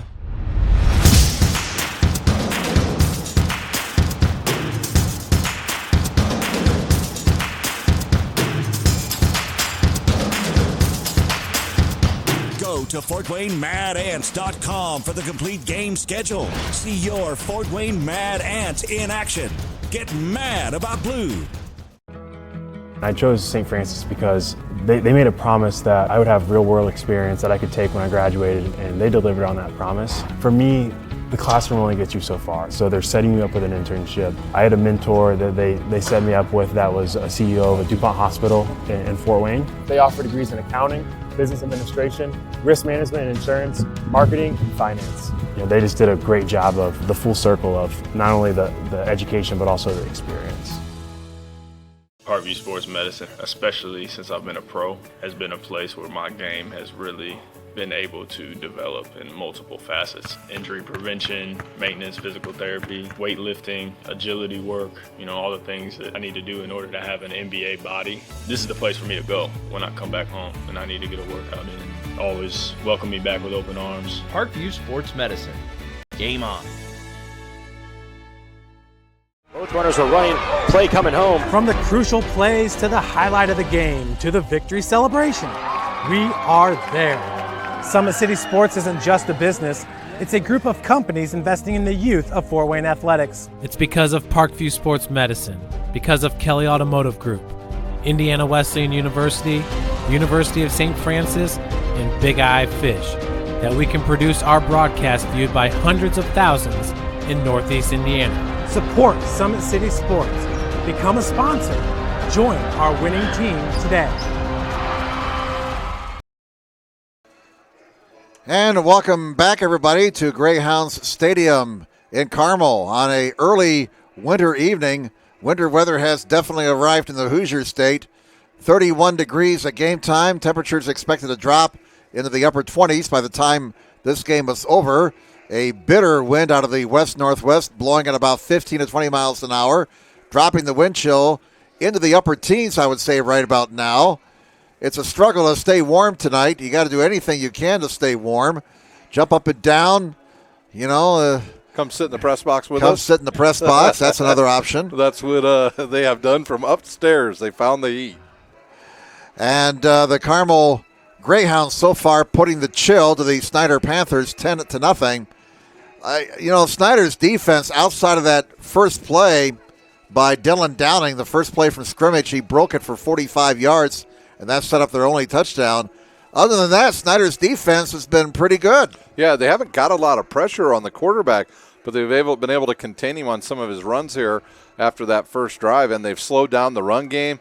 And, they've had some chances to get some picks on defense. The ball's gone through a couple hands already, so the Panthers will get the ball to start the second half. They need to sustain a big drive here early if they want to stay with this Greyhound team. Yeah, Snider in the first half, only 97 yards in total offense, 60 on the ground, 37 in the air. That is not going to get the job done.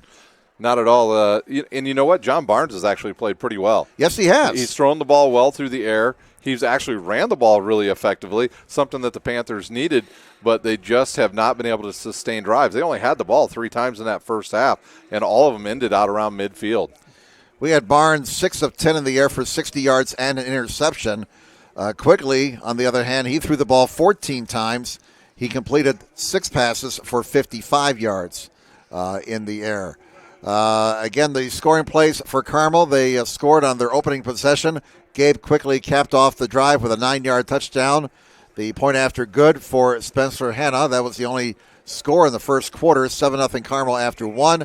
And the only points in the second quarter came from their place kicker, Spencer Hanna, a sophomore, who we mentioned before tonight's game was 10 of 12 on field goals with a long field goal this season of 43 yards kicking into the wind. He booted a 41-yard field goal, and those were 3 huge points right there. And I said when he booted that 41-yard field goal, wow, what a weapon. I know. He kicked it from a long way out. They've always had great field goal kickers here at Carmel, and he's no different. He made it count. I mean, that ball made it by about 5 yards to get with room to spare. Yeah. So a big leg for the kicker for Carmel to give them this 10-0 lead as we're here at halftime. All right, and the first half statistics, and some of these are unofficial because these were my numbers. Carmel with 13 first downs compared to 5 for Snider. Again, the total yards, 55 rushing yards for Carmel, 166 in the air for the Greyhounds. So they had 221 total yards. Snider, 37 yards on the ground, 60 in the air, 97 total yards. 1 turnover, that was the interception by Barnes. Penalties, 4 against Snider for 30 yards, 4 against Carmel for 35 yards. So it's 10-0 Carmel at the half over Snider. No halftime show. It's just too darn cold now for the bands to play, and I think marching band season is over. Yeah, anyway. They're frozen anyways. Yes, and Ryan's got the out-of-town scores on the Big Eye Fish scoreboard. Well, I picked 3 teams to make it on to next week. I didn't pick the teams. I said 3 teams will make it, Jim. And right now we have 3 potentially headed that way. At halftime, it is Adams Central leading Monroe Central 24-12. And who will they play? They'll play Pioneer. And if Pioneer wins, Pioneer has to come down and play at Adams Central next week. I know that for a fact. Over in 3A, it's Bishop Luers now leading 21-0 over Mishawaka Marion. Nice. Yep, they just scored right as you mentioned the scoreboard. And then another game at halftime, it's New Haven losing to, it's Angola losing to Dwenger at New Haven, 22-0. So the Saints well on their way to a matchup next week with either Lowell or Mishawaka, and we know we'll be going, somebody's going to be traveling.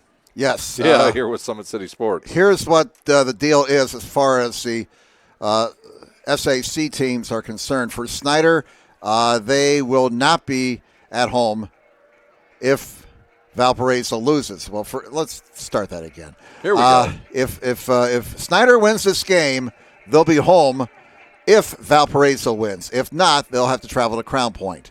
So either Snider is at home against Valpo or on the road at Crown Point if Snider can rally and beat Carmel here tonight. Now in 4A, Dwenger will not be at home no matter what happens. They'll either go to Lowell or Mishawaka, so a long drive for Dwenger next week if they can hold on, and they're up 22-0 at halftime over Angola. Luers may get a home game if they hang on and beat Mishawaka Marion. If the opponent next week is West Lafayette, then Luers will be at home at Knights Field, a semi-state game at Knights Field maybe, or if Brebeuf wins, then they'll have to travel there. next week in 3A. Adams Central, if they can beat Monroe Central tonight, if their opponent is Triton, then the game will be at Adams Central. If not, it'll be a Pioneer in a battle of unbeaten. So we'll know more in about another 90 minutes to 2 hours or so as to who's going to be going where next Friday night. Yeah, absolutely. And also tomorrow here on SummitCitySports.com, we've got a full day of basketball for you. These games all over the place tomorrow. We'll have it at noon. Wayne will travel to Homestead. You can see that game. It'll start at 12. Pregame will start at 11:50. Tim Atkinson on the call in that game. And then at 7:30, Tim will do the Snider at DeWanger game live from DeWanger. And that is slated to start at 7:30. At 6:20, that game will start. It'll be Northridge, a ranked team, coming in to play Southside tomorrow at Southside. That game at 7:30, and Rex will be calling that one. And then I'll be calling a game tomorrow between Northrop and the Lady Cadets of Concordia, a game that on the schedule says 7:30. But, ladies and gentlemen, Northrop has no JV team, so that game will get started at 6 o'clock tomorrow live from Concordia High School. Myself and Big Rhino over here will be doing that game as girls basketball in the state of Indiana well underway. And I'll tell you what, I'm going to let a little secret out to everybody. All right. Homestead's really good. They were the state champs a couple of years ago. Yeah, that's one of the top basketball programs for girls in the state of Indiana at Homestead. And that Homestead student body, boy, when they get going. Oh, man, I know. them and Carroll, Neon Nation, when they get rolling indoors, especially during basketball season, it's something to watch. But, man, their girls team has size, has length. I can't tell you how much their length means to that team. We did their game with Carmel last Saturday, or that was Saturday, right, Rhino? That's been almost a week ago. Oh, North Central, Warren Central tied at 14 now. Every time that score is announced, it gets a reaction from the Carmel fans. Crown Point and Valparaiso just started. Yeah, they're on Central Time. They're an hour behind us, so we won't know until late tonight how that game turns out. Parkview Sports Medicine continues to lead the way in Northeast Indiana. Our specialized sports medicine team offers direct access to physical therapy and sports physicians in our new Parkview Ortho Express Clinic located at the Sport One Parkview Fieldhouse. No referral needed, saving you time and money. Visit ParkviewSportsMedicine.com to learn more. Okay, the Snider Panthers are just now coming out of their locker room to get ready for the second half. Carmel will be coming out here shortly. And it's 10-0, favor Carmel over Snider at the half. Why don't we take one more break, and we'll come back with second half action in a moment on SummitCitySports.com. Parkview Sports Medicine is an integrated sports medicine team. We're treating injuries when and where they happen, and working to prevent them before they do. We believe the best care is coordinated care, helping ensure you get the individualized services you need every step of the way, offering innovative treatment techniques to get you or the athlete you love back in play. Reaching higher, pushing further. Parkview Sports Medicine. Game on. I chose St. Francis because they made a promise that I would have real-world experience that I could take when I graduated, and they delivered on that promise. For me, the classroom only gets you so far, so they're setting you up with an internship. I had a mentor that they set me up with that was a CEO of a DuPont hospital in Fort Wayne. They offer degrees in accounting, business administration, risk management and insurance, marketing, and finance. They just did a great job of the full circle of not only the education but also the experience. We're back here at halftime at Carmel High School as the Greyhounds lead the Panthers 10-0 as the clock ticks down closer to 0. We'll have about an extra 3 minutes once it hits 0, but we are live here on Summit City Sports. Thank you for joining us tonight here on Summit City Sports. This broadcast is brought to you by SummitCitySports.com. Follow us on Twitter at 260sports, like our Facebook page, Summit City Sports, and be sure to subscribe to our YouTube channel. Kelly Automotive Group is Indiana's #1 automotive group with over 1,000 new vehicles and 500 pre-owned vehicles to choose from. Please visit drivekelly.com. Simple, transparent, reliable. The world is waiting for you to make a difference in any way that you can. Discover your strengths at Indiana Wesleyan's residential campus in Marion, Indiana. Visit indwes.edu to learn more about becoming a Wildcat. Big Eyed Fish has been around the Northeast Indiana area for generations. Like their Facebook page for updated promotions. Enjoy the best fish in Fort Wayne in a family-friendly environment at Big Eyed Fish. The University of St. Francis offers 100% job employment in select programs and 100% pass rates on many licensures exams. With over 2,300 students, the main campus is located in the heart of Fort Wayne. Visit sf.edu to learn more about becoming a Cougar. And Jim, speaking of the Cougars, their football team is off this week. Their volleyball team, on the other hand, plays for the conference championship tomorrow. Here in Indy, they'll take on Marion. That game, I believe, is right around 4 o'clock down here. They won one heck of a match the other night, did the volleyball team over Indiana Wesleyan. So it was the Cats versus the Cats. The Cougars and the Wildcats took on each other in what was, Jim, I have to tell you, one of the most exciting volleyball matches I've ever seen. It came down to a foot fault. Really? A foot fault ended the match. As tough way to end. Yeah, the young lady for Indiana Wesleyan jumped up, hit it. She was over the line, though, before she hit it, and the official called it. It cost Indiana Wesleyan potentially the chance to move on to the championship in the Crossroads League, as I know St. Francis loves it. They get another opportunity to win that because them and Marion during the regular season split their series, and both times it was a beating by either team. One team got ahead and just never let go. So it'll be St. Francis tomorrow at Marion University for the Crossroads League Championship and the right to go on to the NAIA National Tournament the following week. So good luck to the Cougars tomorrow as they take on Marion right here in Indianapolis. So under a minute to go, Jim. Well, as we get ready. You get your coffee? Yes, I did. All right. It's still warm, too. As we get ready to start the second half, let's see what adjustments Snider has made to get this ground attack going. It's usually reliable Snider ground attack. It's been so dangerous all season long, held to just 37 yards rushing in the opening half. We're checking to see if there's any updates in the out-of-town scoreboard. In that Dwenger-Angola game, Dwenger with 235 total yards compared to just 39 for Angola. That's crazy because Angola is freakishly fast. They got a lot of good athletes. Dwenger leads Angola 22-0 at the half. And that's in Class 4A. The winner plays either Lowell or Mishawaka next week in the semi-states. Dwenger will have to be on the road if they win tonight. They cannot host a game next week. Dwenger got a wake-up call last week. Yes, that was a great game with Wayne. And I tell you what, the Wayne Generals, I want to say something about the Wayne Generals. I watched that game last week, and, man, I fell for those kids. They really put their heart and soul into this season. And that's a program that was down a few years ago, but those 22 seniors came together. You could just see the Generals coming late last year. They had a terrific season. They did. And I know they still feel a little bit down, but I tell you what, the Wayne Generals had absolutely nothing to be ashamed of. They had a great season. Yeah, they played really well, especially the second half of the season. They actually beat the Snider Panther team and took Dwenger to the limit twice. All right, Snider will get the ball to start the second half. They will be moving into the wind. Carmel with a 10-0 lead as we start this second half. Snider has just got to get the ground attack going. That's the bottom line, folks. 97 yards of total offense, including 37 on the ground in the first half.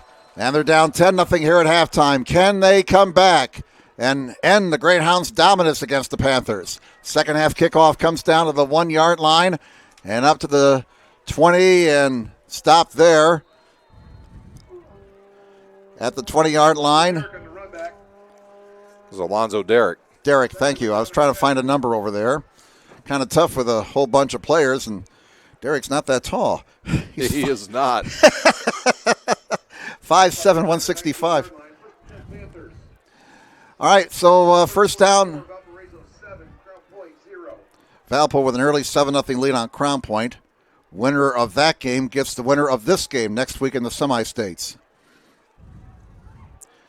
First down for Snider from their own 19, trailing 10-0. John Barnes, the quarterback. 3 receivers on this side. And Lockett is the lone setback. Barnes fakes the handoff, keeps it, calls his own number, and gets 6 yards up to the 25-yard line. Good play by John Barnes. He saw the end for Carmel. Looked like he was going to crash down, and he did. Good pre-snap read there by the junior quarterback.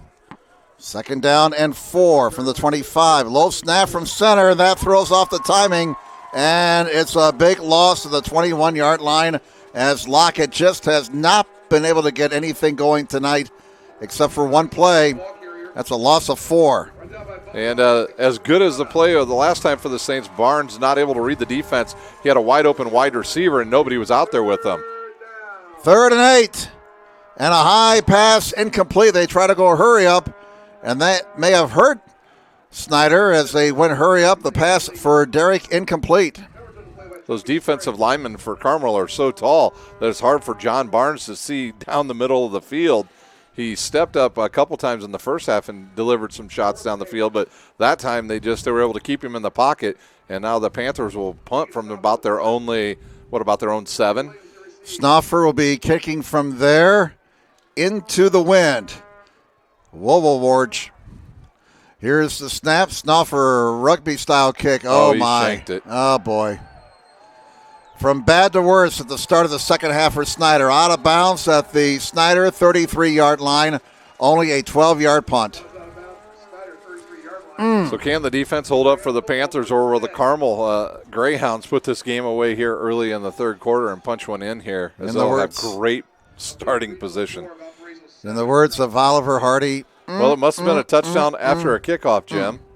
7-7, Valpo, Crown Point. Who's got the over in that one? Well, if you took the over last night in the Steelers Carolina game, I think you won. Crown Point is 5-6 entering that ball game, by the way, and they're still playing football. How about that?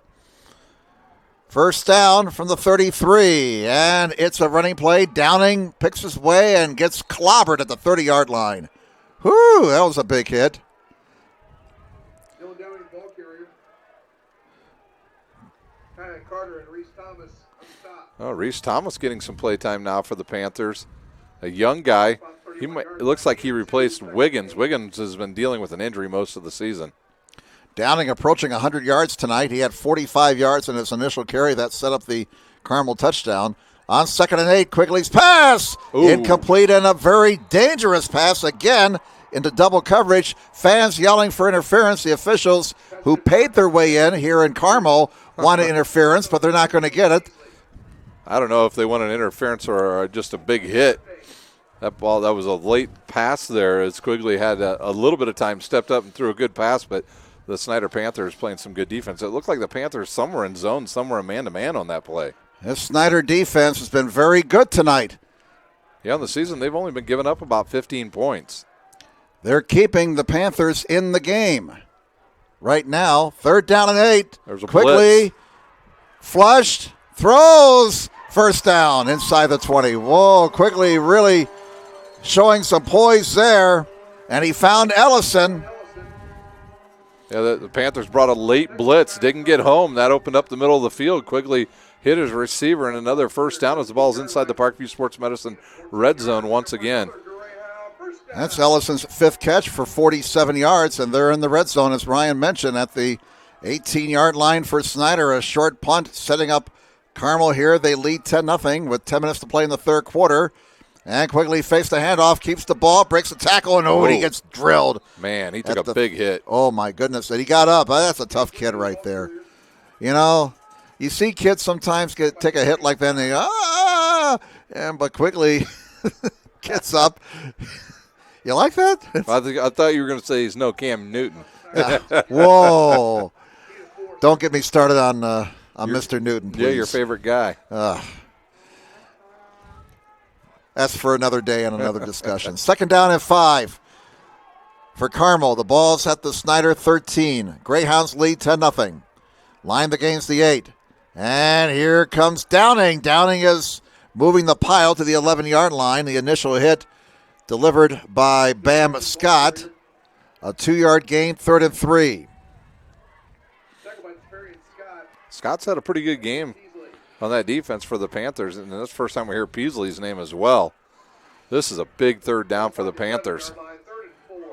They can stop and keep it to a 2-possession game. And I think if I'm Carmel, I give the ball to Downing. That running back has not been stopped. Number 2 is a good option for the Greyhounds. Well, now Quigley's going to go under center here. And play action. Quigley throws, and it's dropped. Oh, my goodness, that would have been a 1st down. But the receiver dropped it.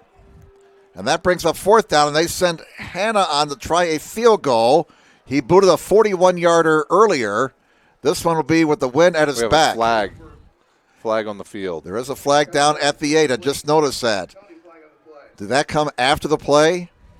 The officials are talking it over down here. Yeah, I wonder if it was thrown after the play because the receiver got hit after he dropped it. I don't know if there was some helmet-to-helmet or what. 4th down, personal foul on Carmel. Oh, wow. That personal foul on Snider, offsetting penalties. All right. Dead ball, offsetting penalties. So we're right where we started from. All right, so Hannah is on to try a 28-yard field goal. He's 11 of 13 on field goals this season. The backup quarterback, Tyler Trent, is the holder. Angle from the near side, trying to give Carmel a 13-point lead here. We have 8:40 left in the 3rd quarter. Spot booted in that direction, and the kick is good. And a timeout of the field. New score on the board with 8:35 to go in the 3rd. It's now Carmel 13, Snider nothing. Back with more in a moment on SummitCitySports.com. Kelly Automotive Group is simple, transparent, reliable. Simple. Our customer specialists make buying a car easy and fun. Transparent. Our price listed is the best price. No hassle, no gimmicks. Reliable. Buy with confidence and peace of mind. We work hard to ensure the best value however you shop. Choose from over 60 vehicles under $10,000. Visit drivekelly.com. The Kelly Automotive Group. Simple, transparent, reliable. Both runners are running. Play coming home. From the crucial plays to the highlight of the game to the victory celebration, we are there. Summit City Sports isn't just a business. It's a group of companies investing in the youth of Fort Wayne athletics. It's because of Parkview Sports Medicine, because of Kelly Automotive Group, Indiana Wesleyan University, University of St. Francis, and Big Eye Fish, that we can produce our broadcast viewed by hundreds of thousands in Northeast Indiana. Support Summit City Sports. Become a sponsor. Join our winning team today. Welcome back, everybody, to Greyhound Stadium. Carmel 13, Snider nothing. 8:35 to go, 3rd quarter. And here's the boot down to about the 4-yard line. Up to the 10, the 15, and nowhere to go. Maxwell again. Or is that someone else who returned the punt? No, that was Alonzo Derrick again. It is Derrick. I beg your pardon. 12 instead of 13. So the Panthers will start this drive at the 19. Same place they started the last drive. And Saints are on the board again. Dwenger now extends their lead 30-0 over Angola as Devon Tippmann scores from 54 yards out. He's only a sophomore. Wow.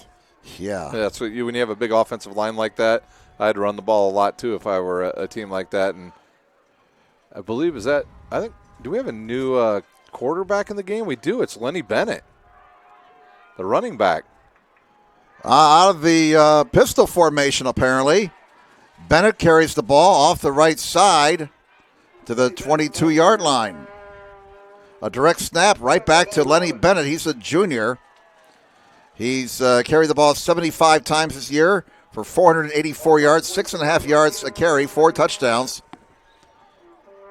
And on 2nd down and 6, here's a running play, and it's Lockett across the 25 to the 27-yard line as, again, Snider going no huddle.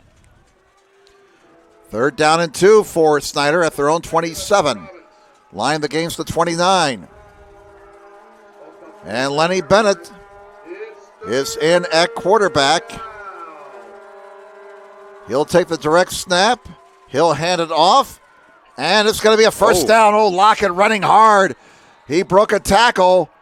They had him stopped. Big 91 had him there, and he actually ran right out of his hands. That was McDonough that had him in the backfield. Couldn't slow him down. I think everybody got caught on the offensive lineman that was laying on the ground for the Panthers. Well, I hope John Barnes Jr. is not hurt. No, I know that they've been working this in practice with Lenny Bennett doing this Wildcat offense. He is their backup in these games right now. I know Darren Swanson also can play at quarterback, but I don't think John Barnes is injured. They got 4 receivers now, 3 to the right side. They fake the jet sweep, and the ball is carried by Bennett to the 35-yard line for 3 yards.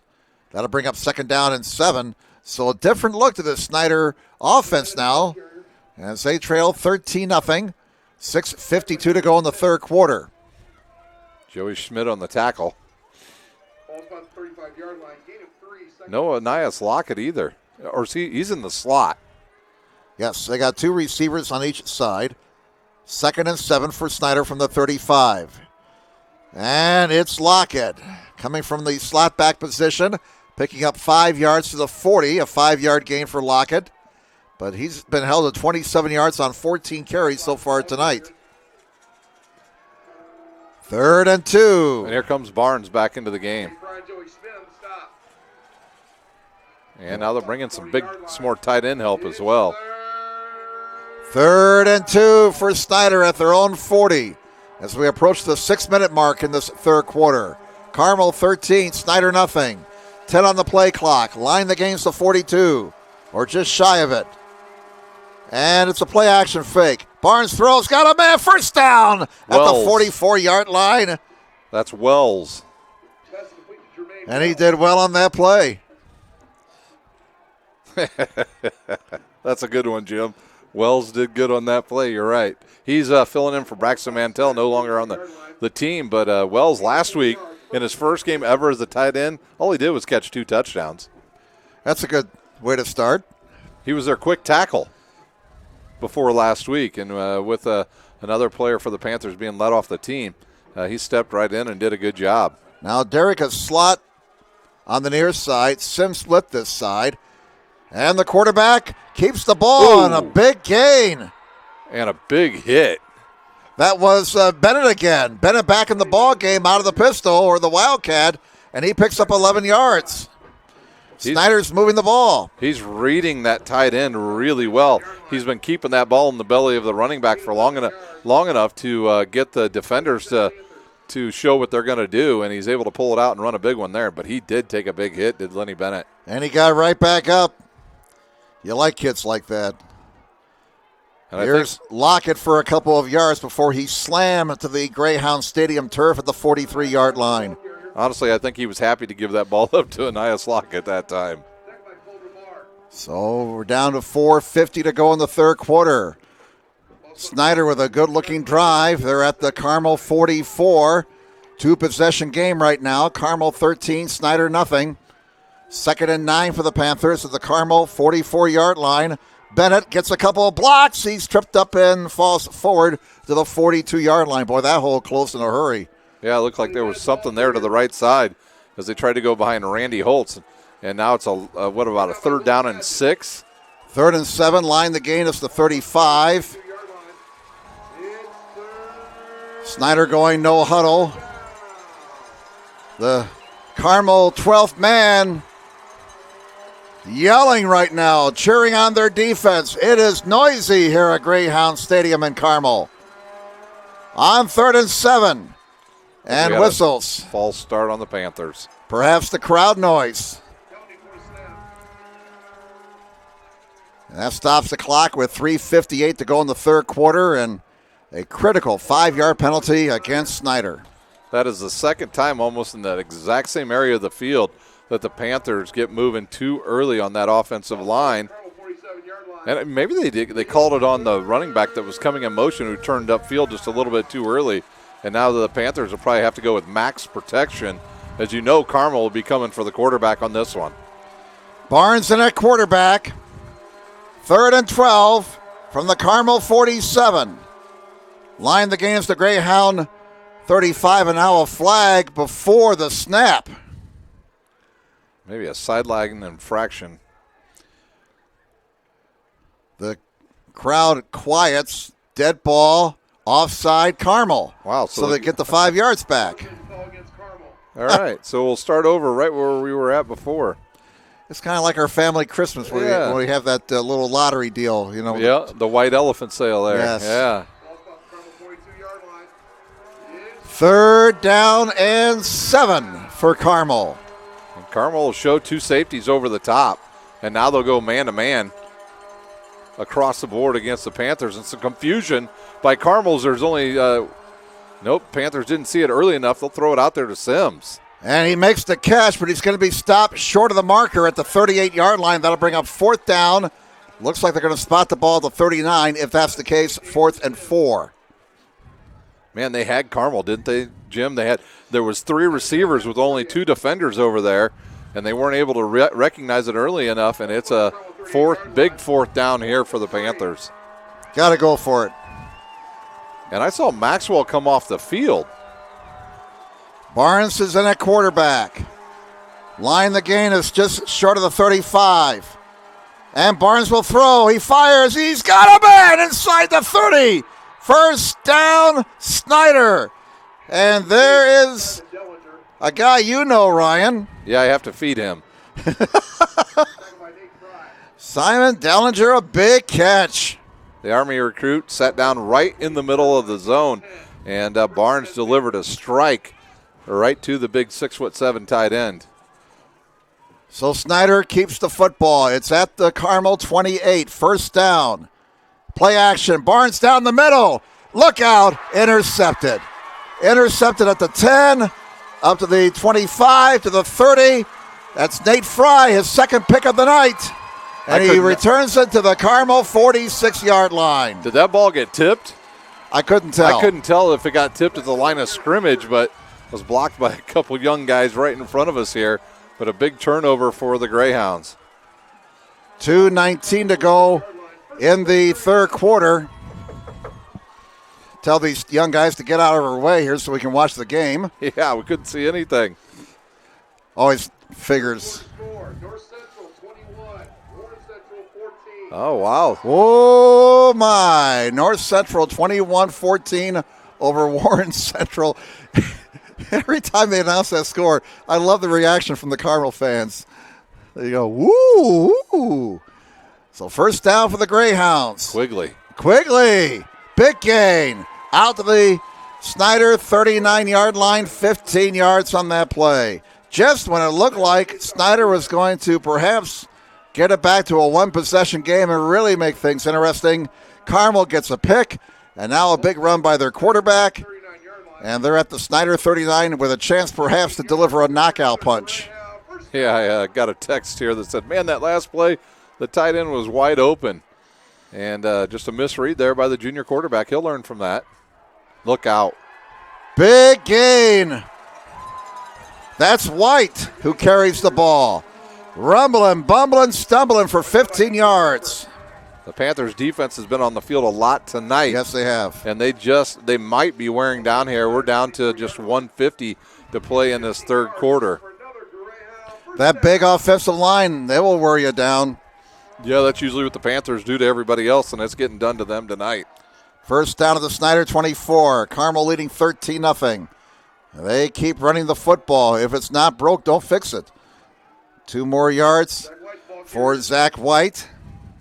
So he's getting some touches now. Downing looks like he's getting a break here. Oh, White led the team in rushing.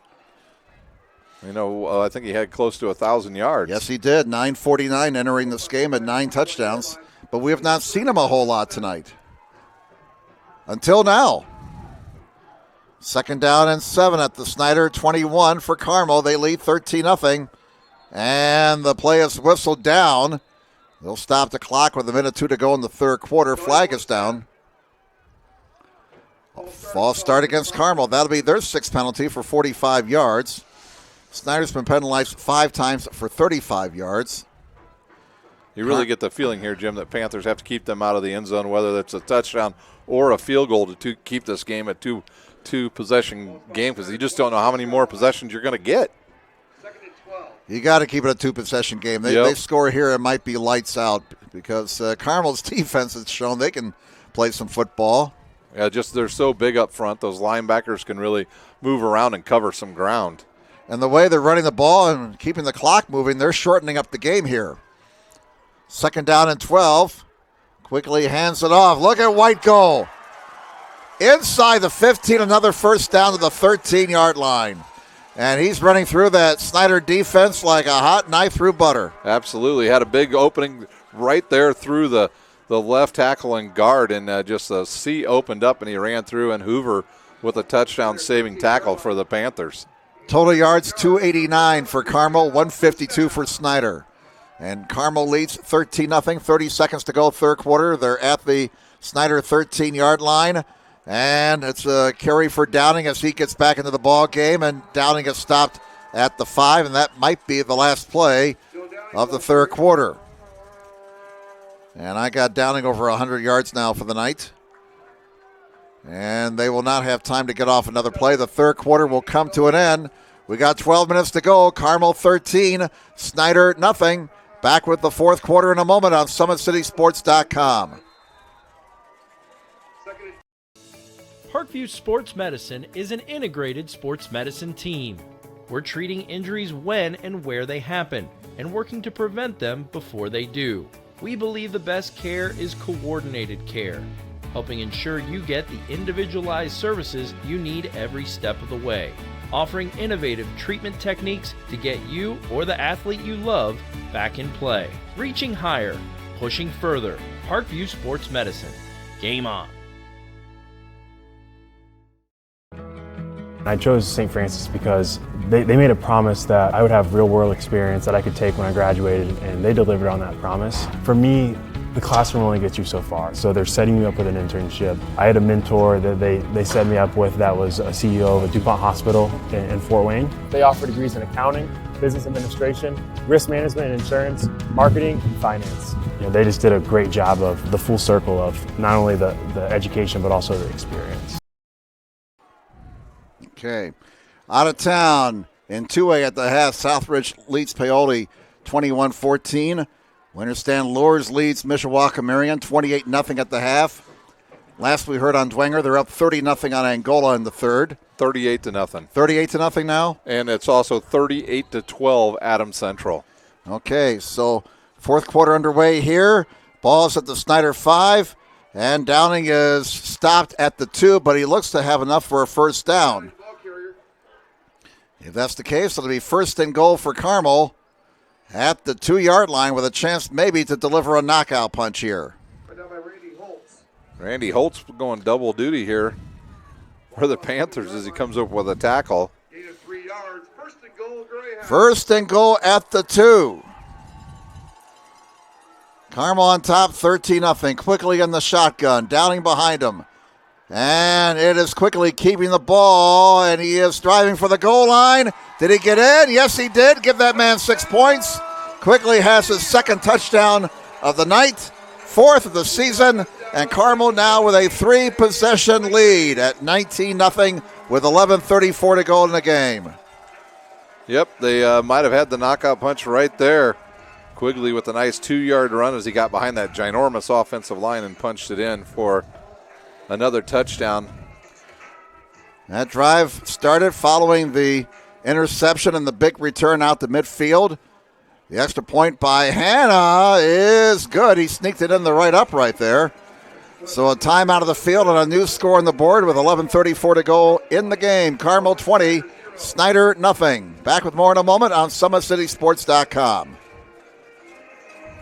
Kelly Automotive Group is simple, transparent, reliable. Simple. Our customer specialists make buying a car easy and fun. Transparent. Our price listed is the best price. No hassle, no gimmicks. Reliable. Buy with confidence and peace of mind. We work hard to ensure the best value however you shop. Choose from over 60 vehicles under $10,000. Visit drivekelly.com. The Kelly Automotive Group. Simple, transparent, reliable.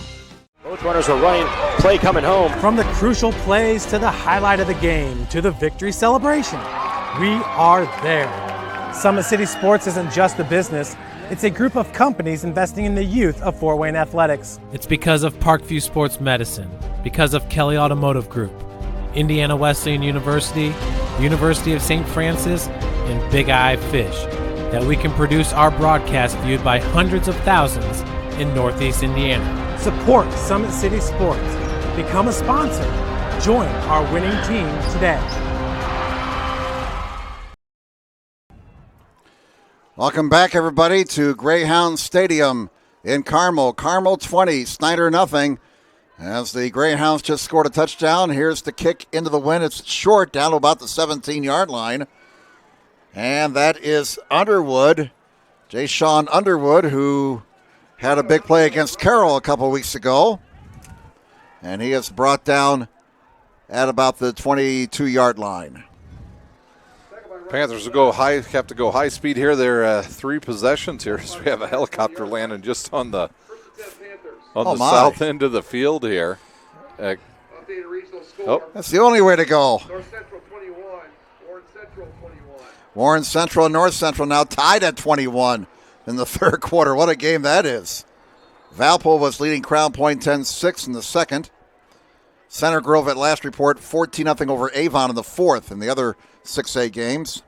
On first down, here's a screen. And Dellinger is up to about the 23-yard line after a pickup of 2. That was a play they ran a few weeks ago against Bishop DeWanger that went for 51 yards for a touchdown for the big tight end. That helicopter's still buzzing around here. I don't know where it's going to land at. He's looking for you. Is that my ride back home? Yep. It's on 2nd and 8. A running play across the 25. Lockett is stopped at the 28-yard line as he picks up 5 on that play. I'm not sure if John Barnes is not playing quarterback anymore. That's Lenny Bennett. It is. 3rd down and 3 for Snider at their own 28-yard line. Panthers really up against it now. Oh, look at this hole. Whoa. Lockett finally able to break free for an 11-yard gain and a first down for Snider. And he introduced himself to one of the defensive backs for Carmel on that play. Is a big collision right there at the point of attack, and the Panthers with a much-needed first down. They need 3 scores in just over 10 minutes. Carmel 20, Snider nothing. And keeping the ball is Bennett for about 3 yards to the 42-yard line. 171 yards of total offense for Snider tonight compared to 302 for Carmel. We go under the 10-minute mark. Carmel 20, Snider nothing, and the Greyhounds would just love to see that clock keep running with this 20-0 lead. On 2nd and 7. Nowhere Bennett to go. Faked the handoff, and he's dropped for a 1-yard loss at the 41-yard line. That'll bring up 3rd and 8 now for Snider. Robbins again. Well, you IU fans, you're going to see him perform for the Hoosiers for the next few years. And they could desperately need a good defensive player on that team. Line the game for Snider is their 49. The clock continues to run. And right now the clock is Carmel's 12th man. They try to set up a screen on the far side. And they're going to be stopped short of the marker. Only a 5-yard pickup. Maxwell made the catch. But it's 4th down and 3. So 4-down territory for the Panthers now. Every down. Every series will be 4 downs. 4th and 4 for Snider at their own 45. They have no other option here. They must go for it as we're down to 8:43 left in the game. Snider trails 20-0. Here comes a blitz. Barnes throws. It's caught for a first down, and it's Alonzo Derrick with the reception, and he's down to the Carmel 42. Big first down for the Panthers there. That ball was just really thrown up really early by John Barnes. You see Derrick?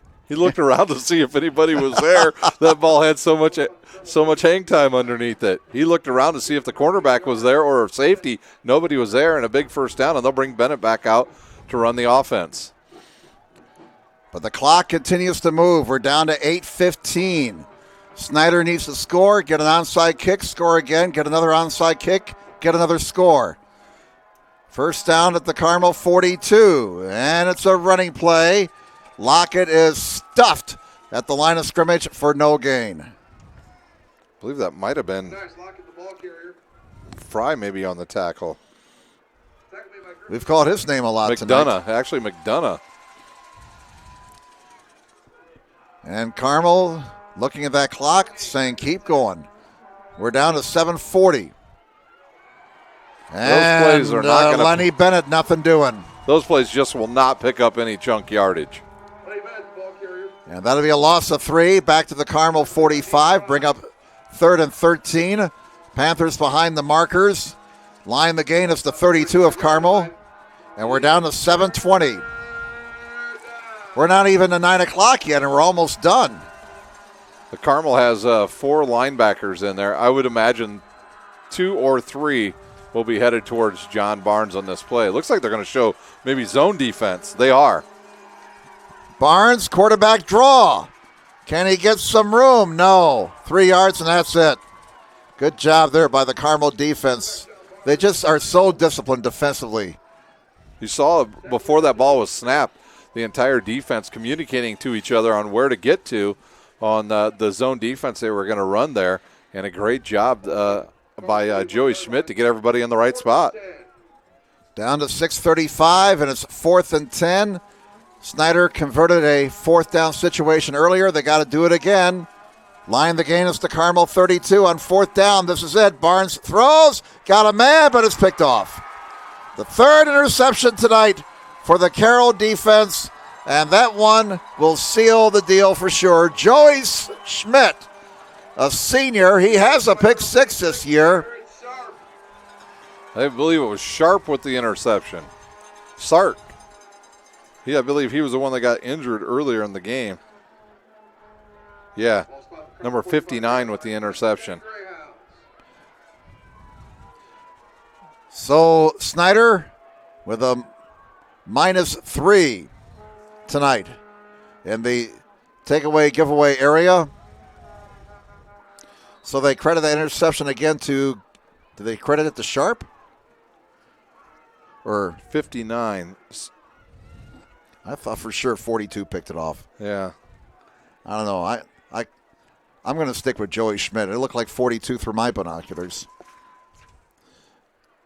Well, Carmel has the football and a 20-0 lead, and a running play loses yardage as Downing is dropped for a 3-yard loss. Hoover credited with the tackle.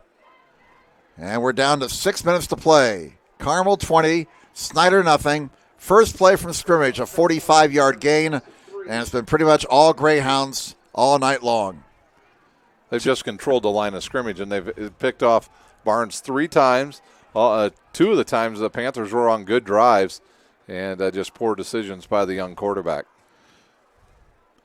2nd and 13 from the 42-yard line for the Carmel Greyhounds, leading 20-0. And they will just keep it on the ground. They're not going to throw it anymore, leading 20-0. They just want to keep that clock moving and get ready for a semi-state matchup with either Crown Point or Valparaiso. 303 yards of total offense for Carmel, 190 for Snider. They've been really balanced, too. I know they've got a lot of yards on the ground, but they've thrown the ball enough to keep the Snider Panthers at bay. And, man, you can't say enough about the decision-making of their quarterback, Quigley. 3rd and 9, line the gain is to Snider, 45-yard line.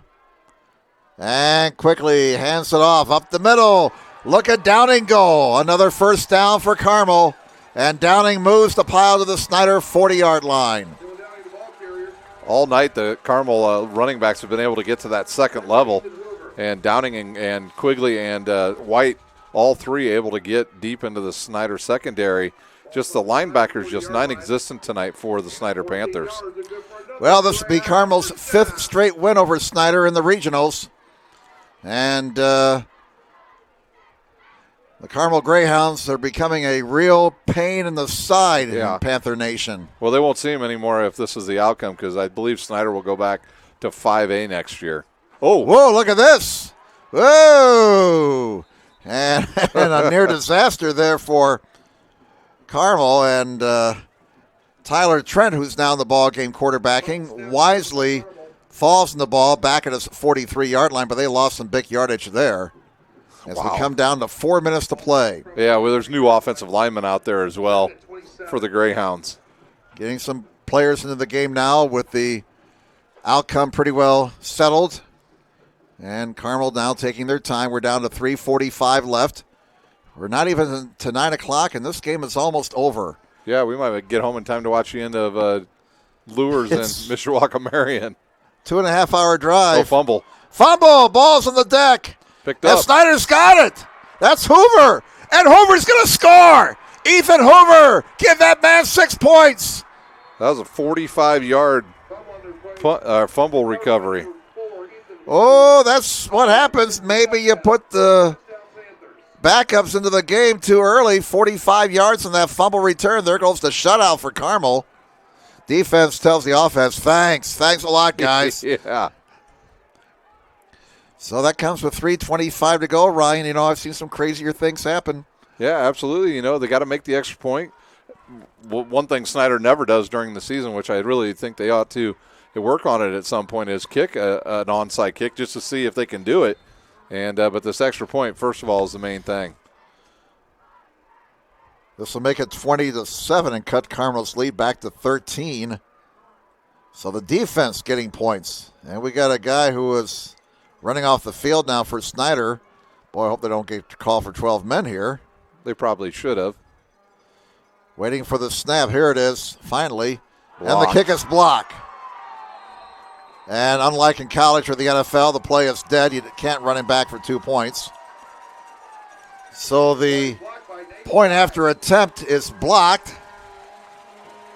And that makes the score now Carmel 20, Snider 6. Let's take a timeout. Back with more in a moment on SummitCitySports.com. Parkview Sports Medicine is an integrated sports medicine team. We're treating injuries when and where they happen and working to prevent them before they do. We believe the best care is coordinated care, helping ensure you get the individualized services you need every step of the way, offering innovative treatment techniques to get you or the athlete you love back in play. Reaching higher, pushing further. Parkview Sports Medicine. Game on. I chose St. Francis because they made a promise that I would have real-world experience that I could take when I graduated, and they delivered on that promise. For me, the classroom only gets you so far, so they're setting you up with an internship. I had a mentor that they set me up with that was a CEO of a DuPont hospital in Fort Wayne. They offer degrees in accounting, business administration, risk management and insurance, marketing, and finance. You know, they just did a great job of the full circle of not only the education but also the experience.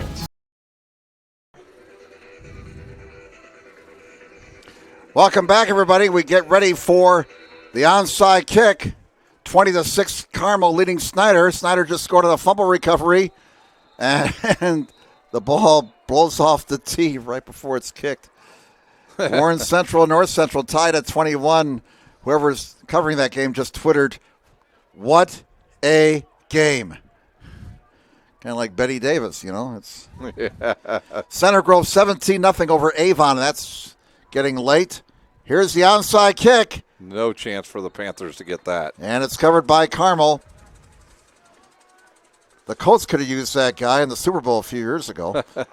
Yeah, no kidding. And with Joey Schmidt, who covered up on the onside kick. So Carmel takes over at their own 49 with 3:24 to go. Carmel leading over Snider 20-6.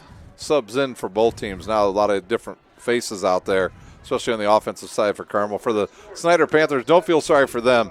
Their freshman class was very strong this year. Their JV team was pretty solid as well. And their feeder schools, Lane and Blackhawk, played for the city championship this past year as Blackhawk won another city championship over Lane. Yes, you when we were at Carroll a couple weeks ago, you mentioned that. Yeah. Well, here's the Carmel Greyhounds now just looking to run the clock out.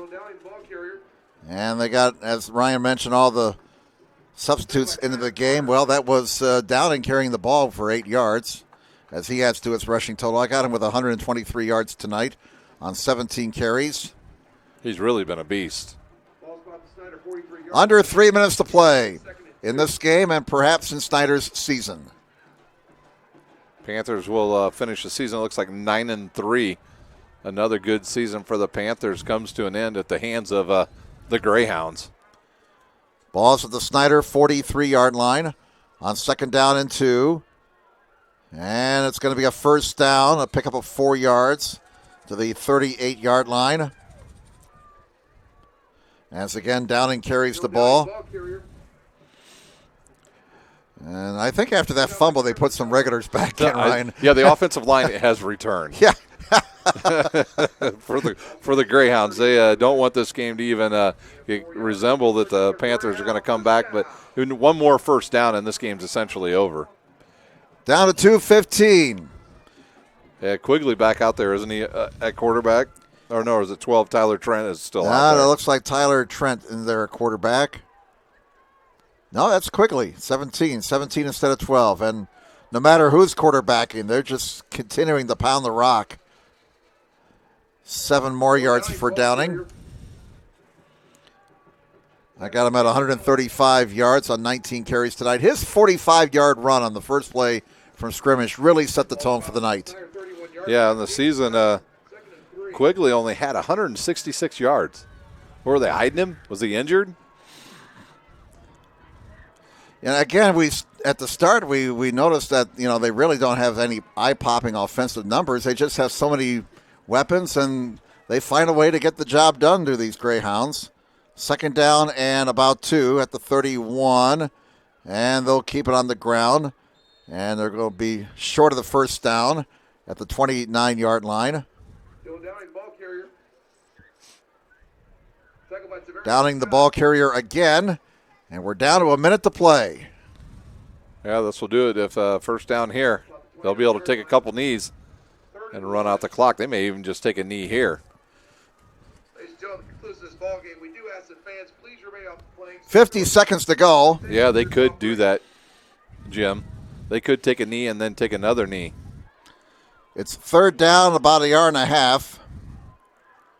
Quickly looks over the sideline. Snider's in no hurry to stop the clock. Play clock's at 1. They got it off just in time. And now a penalty flag. Oh, why? Oh, come on, man. People are cold. Little extra stuff. And now maybe. Another flag. Chile running a little bit hot right now on this 28-degree night. And we have 25 seconds to go. So essentially we're going to have penalties, I believe, on each team, and they'll just negate each other. Well, we really have not noticed the officials tonight. And when the officials are not noticed, they do a good job. And this has been a fine performance by this crew. Now we'll sort out these penalties, but 25.7 to go. Doesn't always work out that way. Yeah, absolutely. When a game's decided, we get this stuff in the last minute. Yeah, another 10 minutes of this game, and it'll be well past your bedtime, Jim. Yeah. Well, that was like 20 minutes ago, actually. That was like 20 minutes ago. That ball, personal foul, Snider. And we had an illegal shift against Carmel.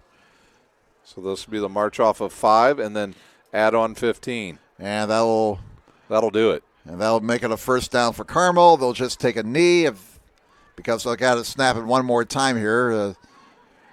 There's 0.7 of a second more than 25 seconds. So 25.7 on the game clock. Well, if he runs back a couple steps. Yeah. Yeah.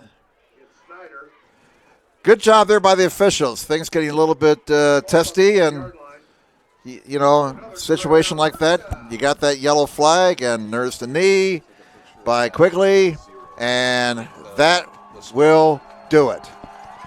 The Carmel Greyhounds are moving on to the semi-states in 6A. as Fort Wayne's Snider season comes to an end. Your final score, the Carmel Greyhounds 20 and the Snider Panthers 6. So Snider will finish up 9-3. Carmel moves on to the semi-states with a record of 10-2. Well, before we wrap things up here, Ryan, we want to mention once again that tonight's broadcast has been brought to you by SummitCitySports.com. Follow us on Twitter at 260 Sports. Like our Facebook page, Summit City Sports, and be sure to subscribe to our YouTube channel. At Parkview Sports Medicine, it's game on. We are the region's largest integrated sports medicine team, providing athletes specialized services from improving their performance to recovering from injuries. To learn more, go to parkviewsportsmedicine.com. Kelly Automotive Group is Indiana's #1 automotive group with over 1,000 new vehicles and 500 pre-owned vehicles to choose from. Please visit drivekelly.com. Simple, transparent, and reliable. The world is waiting for you to make a difference in a way that only you can. Discover your strengths at Indiana Wesleyan University's residential campus in Marion, Indiana. Visit indwes.edu. Big-Eyed Fish has been around the Northeast Indiana area for generations.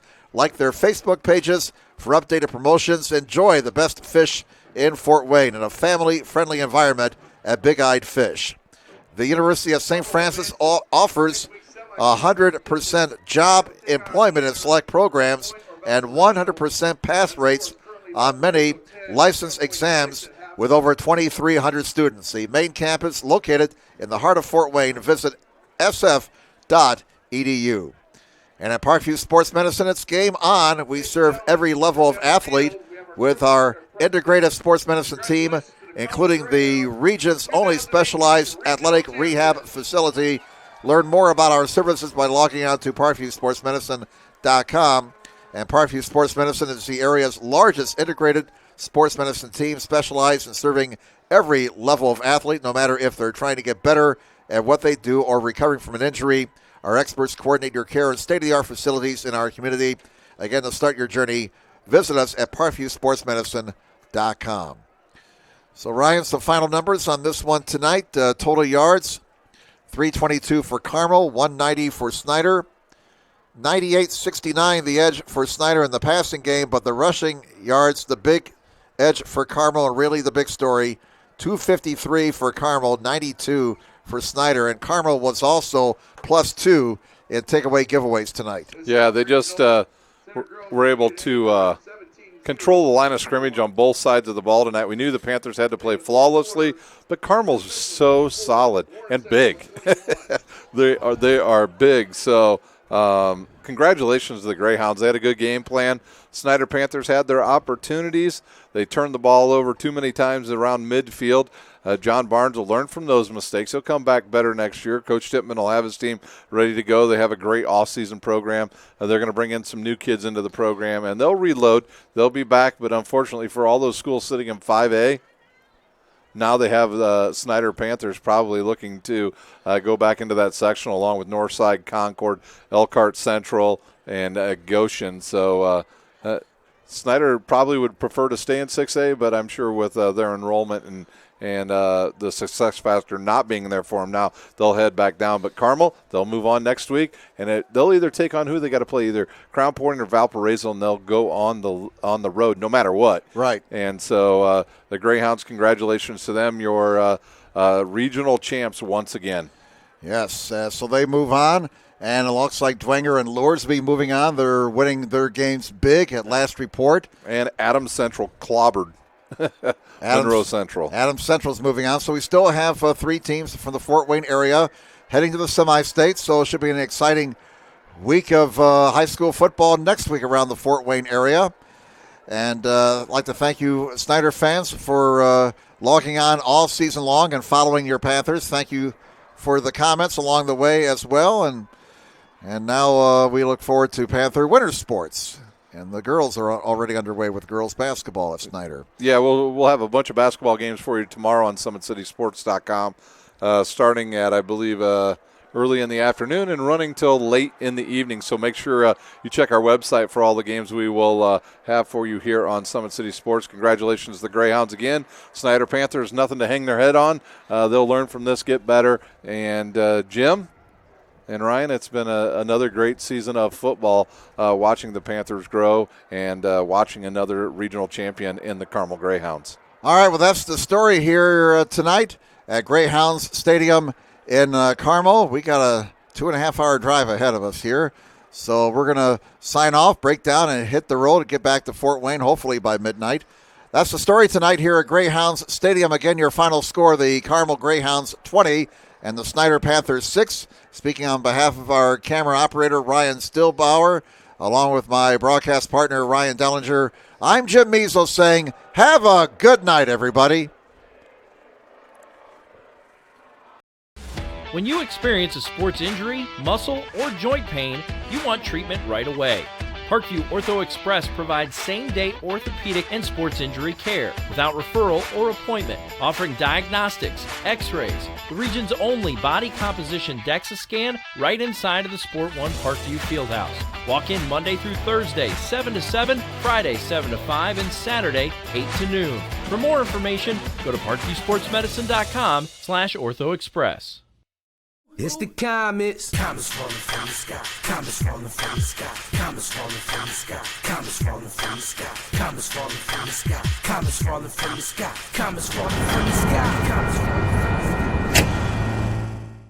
As a mom, I appreciate that someone was able to get him to return to the football team as quick as possible. It was kind of nice to witness the neuro assessment and how in-depth the neuro assessment was here in the concussion clinic. It was just an amazing process.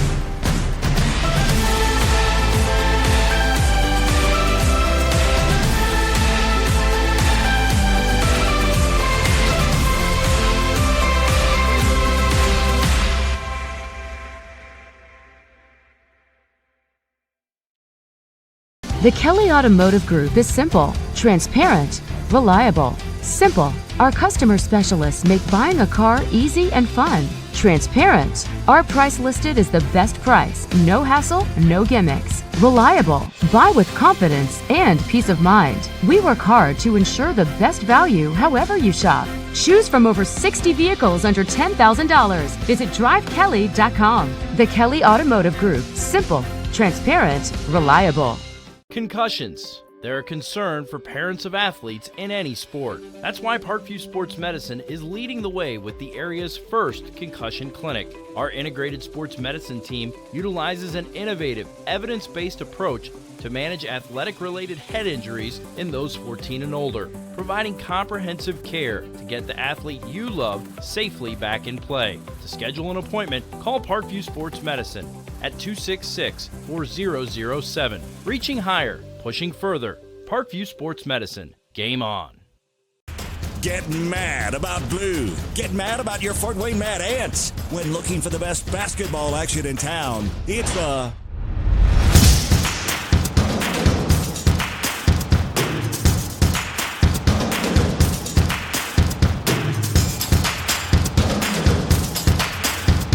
Go to FortWayneMadAnts.com for the complete game schedule. See your Fort Wayne Mad Ants in action. Get mad about blue.